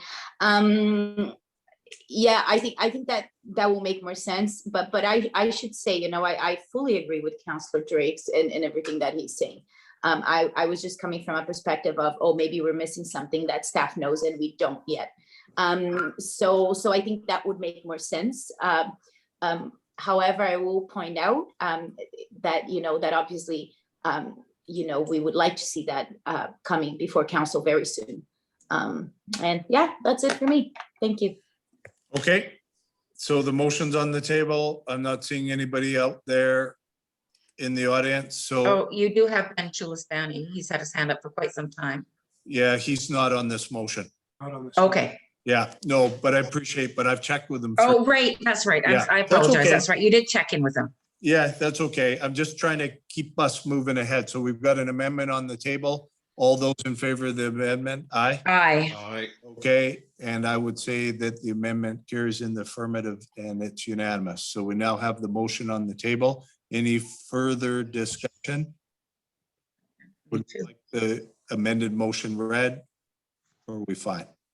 Are we fine? Council's ready to vote? Okay, all in favor? Aye. Aye. Aye, and the affirmatives carry, and I would note it's unanimous. Thank you, Okay. Councillor Drake. Thank you. Yes. Thank you Yep. very much. That gets you through one of the two. Yep. Okay, My second item of new business, again, has to do with ensuring the maximum amount of water in the event that we do have a fire event. After the Turtle Head fire, one of the changes, the one we just described, the introduction of a second and controllable valve for setting refill, also had the virtue of allowing remote activation and control for our staff. So that when there was a call out, it occurred to us that we could trigger inflow immediately that a call out occurred, thus securing whatever amount of water we would get from the District of North Vancouver between the call to 911 and the beginning of fire flow operations. The estimate from the fire chief is that that is probably in the neighborhood of 15 minutes from the point they're notified till firefighters are on the site and opening the valves to start to fight the fire. So in 15 minutes at the 20-liter intake, assuming it was not activated, unless this happened, we would secure about 18,000 additional liters of water, which is no small amount of water. It is, just for ballpark purposes, it's about a third of the water you could acquire by jumping your minimum setting from 60 to say 75. So it's considerable by the standards we're working on, and we're working on shoestrings, but you know, it's not an overwhelming amount, but nonetheless for firefighters, I think an extra 15,000 liters or 15,000 liters is well worth having. Sorry, 18,000. 18,000, right? Yeah. Exactly, yeah, 18 it is. Yeah, Stuart. And then now that is done by our water operators. And it's one of those categories for me that I get uncomfortable about, because everybody can comfortably assume, in fact, it will be triggered when a call out occurs. And you can even be assured that will happen, but I worry about the possibility of it being missed. And so another thing I would like staff to look at, and again, I appreciate it's as complex as the last one, the feasibility of having more individuals who can trigger the inflow of water. all this involves is use of a remote app. And I appreciate we want to retain control of the system. I don't want to give anybody control of anything but the power to trigger inflow. And I suggest, one obvious possibility would be that you would give the fire chief, for example, the power to go into an app and press the button to trigger inflow in Belcarra when they got a call out. You could also go to the chiefs, and there's 2 set-up chiefs up there. You could go to them, or the alternative is you could give it to our mayor. You could also give it to the 3 trustees that council puts on the on SVFD. Now, I'm not asking that staff be directed to do it. I'm asking to have a report on the feasibility of doing this, because I do appreciate it begins to walk into the territory for our water operators. Although if all you can do is trigger an early inflow of water, there's not much damage I can imagine you could generate. So that I would like to have a motion that we request a report from staff on the feasibility of providing the capacity to trigger into the intake from the District of North Vancouver to other individuals to ensure that we do in fact get that trigger when there is a fire call out to Belcarra.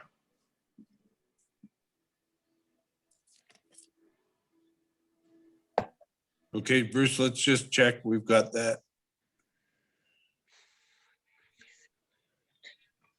Yes, I have it, Your Worship. Think you have it? Okay, good. Thank you then. This fall, I like to add, Jamie, this falls into the category of, the assurance that Dutchman's tank was going to be available when the Turtlehead fire happened. It's the kind of bland assurance I would have given to any resident who asked me, and I would have been wrong, because in fact, it wasn't available on the day the Turtlehead fire occurred. And there can be perfectly reasonable reasons why that happens. But I just think it behooves us to make sure that the risk of that happening is as close to 0 as we could make it. Okay, thank you very much, Councillor Drake. And I'm seeing Chris Boyd as the next speaker. Go ahead, Chris, please. Thank you, Your Worship. I understand what Councillor Drake is asking for. I'm just pretty concerned with perhaps a bit of repression in a sense. And I understand that he's coming from a risk perspective, and I can appreciate that. However, operations operate the water system, and you need a license to do it. And I'm just worried that you're starting to very much grey that line between who's operating what and who has control over it. And I know this would be done out of good intentions, but I could play a devil's advocate and play something along the lines of, well, what happened if someone triggered it because they weren't trained properly and they filled up the reservoir and they didn't know what they were doing, and it was by accident, and then they cause other issues. I'm just throwing things out there. It's very much. And that, Chris, is why I asked for a report. And I appreciate all the complexities that could enter into it. I guess my immediate reaction, if I were having to do this, would be, can I make that app a single application? Unlike what our water users have, can I produce an app that only allows you to touch one button or only reacts to one button, activate, inflow? All that's going to happen is our operators are going to, our operator who is to do this, if they happen to be second, they're going to go on their in-app app and see, oh, it's filling. So they're not going to be worried about it. They happen to be first, they're going to turn the inflow on, and whoever else we've authorized will go in and see they can't do anything because it's already filling. Again, Councillor Drake, I understand the position you're saying there. I do. However, like, there are emergency protocols typically in place, and maybe Stuart can correct if I'm wrong here, but I'm pretty sure with the SCADA control center we have right now is that as soon as a fire call is called in, there's a notification given to the operations staff, all 3 of them, and you will typically have someone who is on call and it's their duty to do it. But knowing the guys who are there, I'm pretty sure they're all going to check their phones at the same time. So it's not for me to say right or wrong. I just caution you over. Operators operate, and there's a reason why they hold licenses and all the other kind of stuff. And it's a pretty sensitive thing that you're saying to allow them. In my opinion, it's a sensitive thing that you're allowing, asking someone external to the operators to do. So that's why I'm voicing, just a bit of concern on that. That's all I can say. Thank you. Okay. I added myself onto this just for one piece, and I'm always like, I think Councillor Drake, your point is a critically important one. And so, but here would be my thought, and I have no problem voting in favor of this, but my real piece would be at the next water committee that we hear not exactly what we're hoping to hear, but we hear in that confines what happens right now, what happened 3 months ago, what happened 6 months ago, and what's going to happen 6 months from now. So we have certainty. And I'm a believer, I have no problem with openness and transparency, but I'm also a big believer that I've been around lots of big committees with lots of people. And that water committee, I have absolute faith to put that. And if we're hearing that we don't have a standard procedure that's happened each and every time, then we need to hear. So I can vote with that, but I actually want to get this to the water committee and get them discussing this piece. And I want to hear firsthand what happens each and every time. As of now, not on some new policy. And I'd like to hear from the water operators in addition to our people. Okay?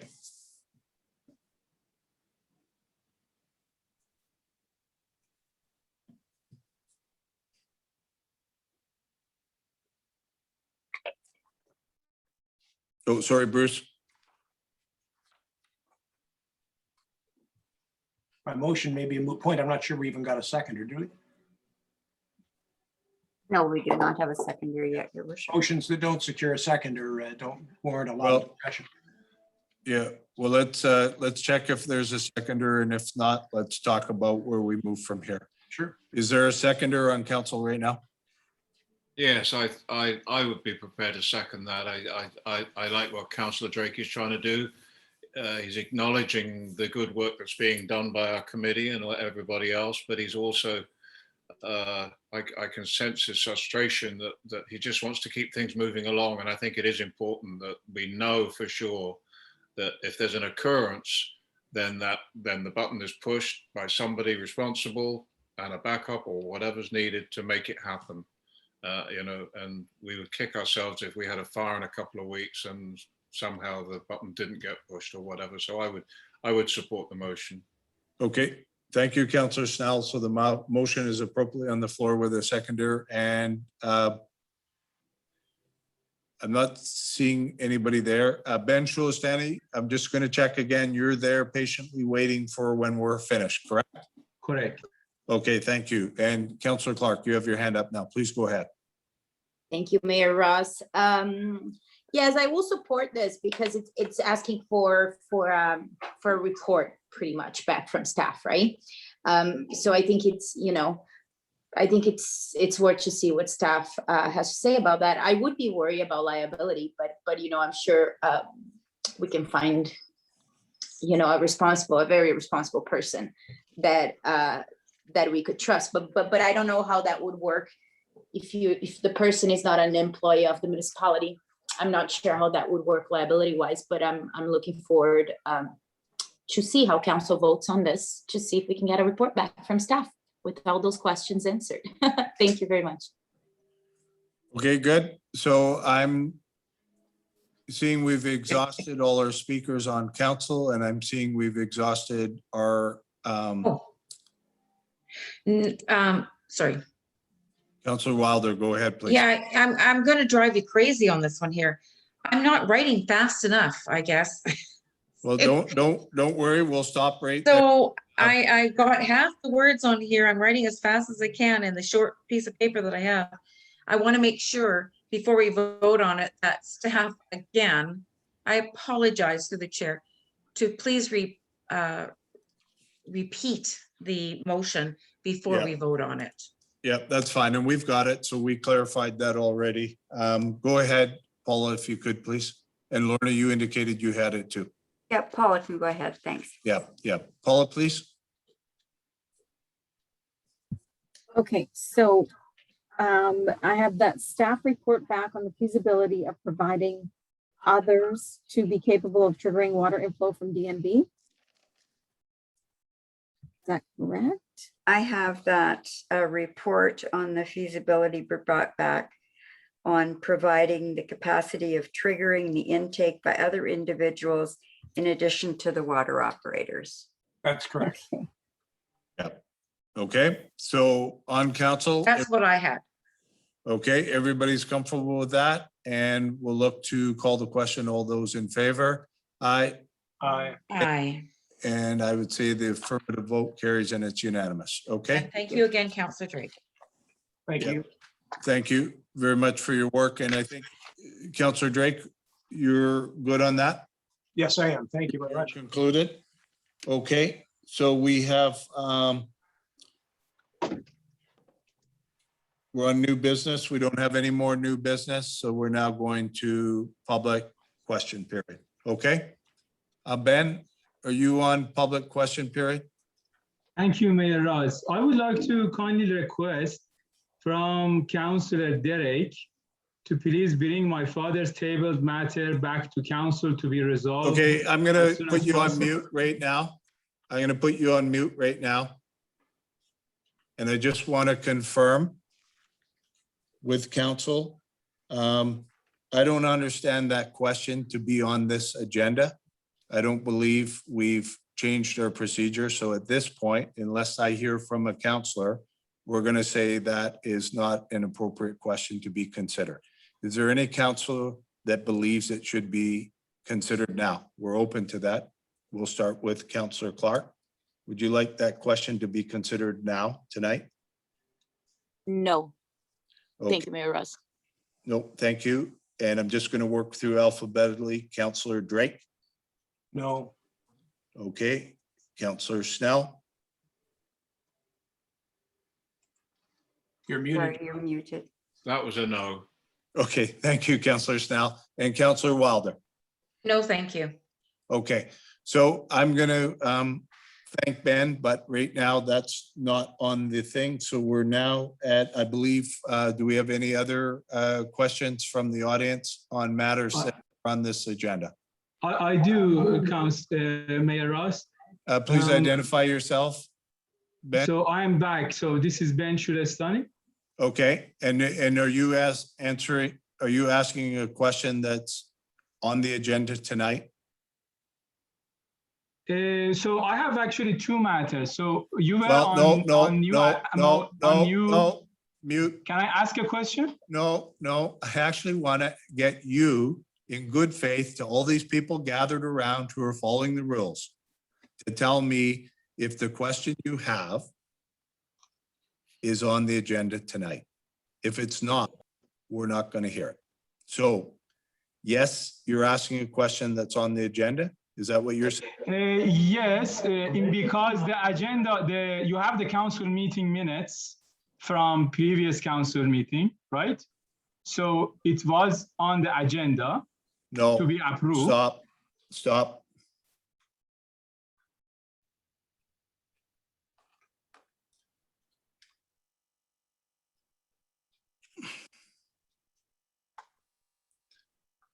Sorry, Jamie, we can't hear you. Yeah, no, I'm There, now you're back. Thanks. yeah, no, that was actually, okay, so he's suggesting that because the minutes contain that he's asking something. So I'm going to, at this point, Chief Administrative Officer Dysart, he's asking a question about those minutes. Would you believe those are on the agenda tonight? The topics aren't all on the agenda tonight, Your Worship. No. So the meeting agenda, the meeting minutes are not, right? That's correct. That would be mine too. So is there anybody on council that's not comfortable with that interpretation? Anybody that believes based on the minutes he should be able to ask? Councillor Wilder? I think possibly what Mr. Shulestani is saying is maybe he's misunderstanding, is that even though we've made a change to the, made a change tonight, it's not effective until the next meeting. Is that, am I correct in saying that? I think what he said is because the minutes of the meeting have been accepted, he believes that qualifies. You can't speak on minutes. No, you can't Yeah. speak on minutes. I Yes. understand that. But when we had opened it up to having in public question period, that's not actually effective until next meeting. Am I correct in saying that? Actually, the- your worship, sorry, that's an Yes. amendment to the bylaw, so a bylaw Yeah. has to come back. Yeah. So Okay, that's- so there yeah. is not, it's not even in effect yet. Yes, yeah. Okay, That's there we what- go. That's what I I said. just want to clarify that, and I think that's probably should have been clarified to Mr. Schulistic. I believe it was. Okay. That's not in effect right now. And but what he did say, and that's why I'm canvassing is anyone on council, he said that the fact that the minutes have been accepted, No, two of that make it on the agenda. So no, your answer. I'm not in is no. agreement with that. You're absolutely right. Absolutely John not. Snell, your answer is no? It's Not in no. agreement. Okay. Councillor Clark, your answer is no? Correct. It's no. Okay. And Councillor Drake, your answer is no? And my answer is no, yes. Okay, so I would say that looking at that, we have now moved and there are no further questions, so it would be appropriate for a motion to be put to adjourn this meeting. Thank you, everyone. I'll adjourn that. Mayor Ross, Moved by Wilder, you're in the middle Mayor of Ross, the vote. I haven't Moved by finished. Wilder, Second by Uh, Clark. no, excuse me, we're in the middle of a vote. So So, you are not listening to the evidence at all. no, excuse me, please, can you go? We're in the middle of a vote. This is council exercising their rights. So the motion is to adjourn. It's appropriately on the table, and I'm looking to call the question. All those in favor, raise their hand. Aye. I would say that it is carried in the affirmative and it is unanimous. Good night, everybody. Thank you for. Good night. Good Thank night. you very much, everybody, for coming. Yep, thanks very much. Thank you. Bye-bye. Yeah, good night, everyone. Thank you.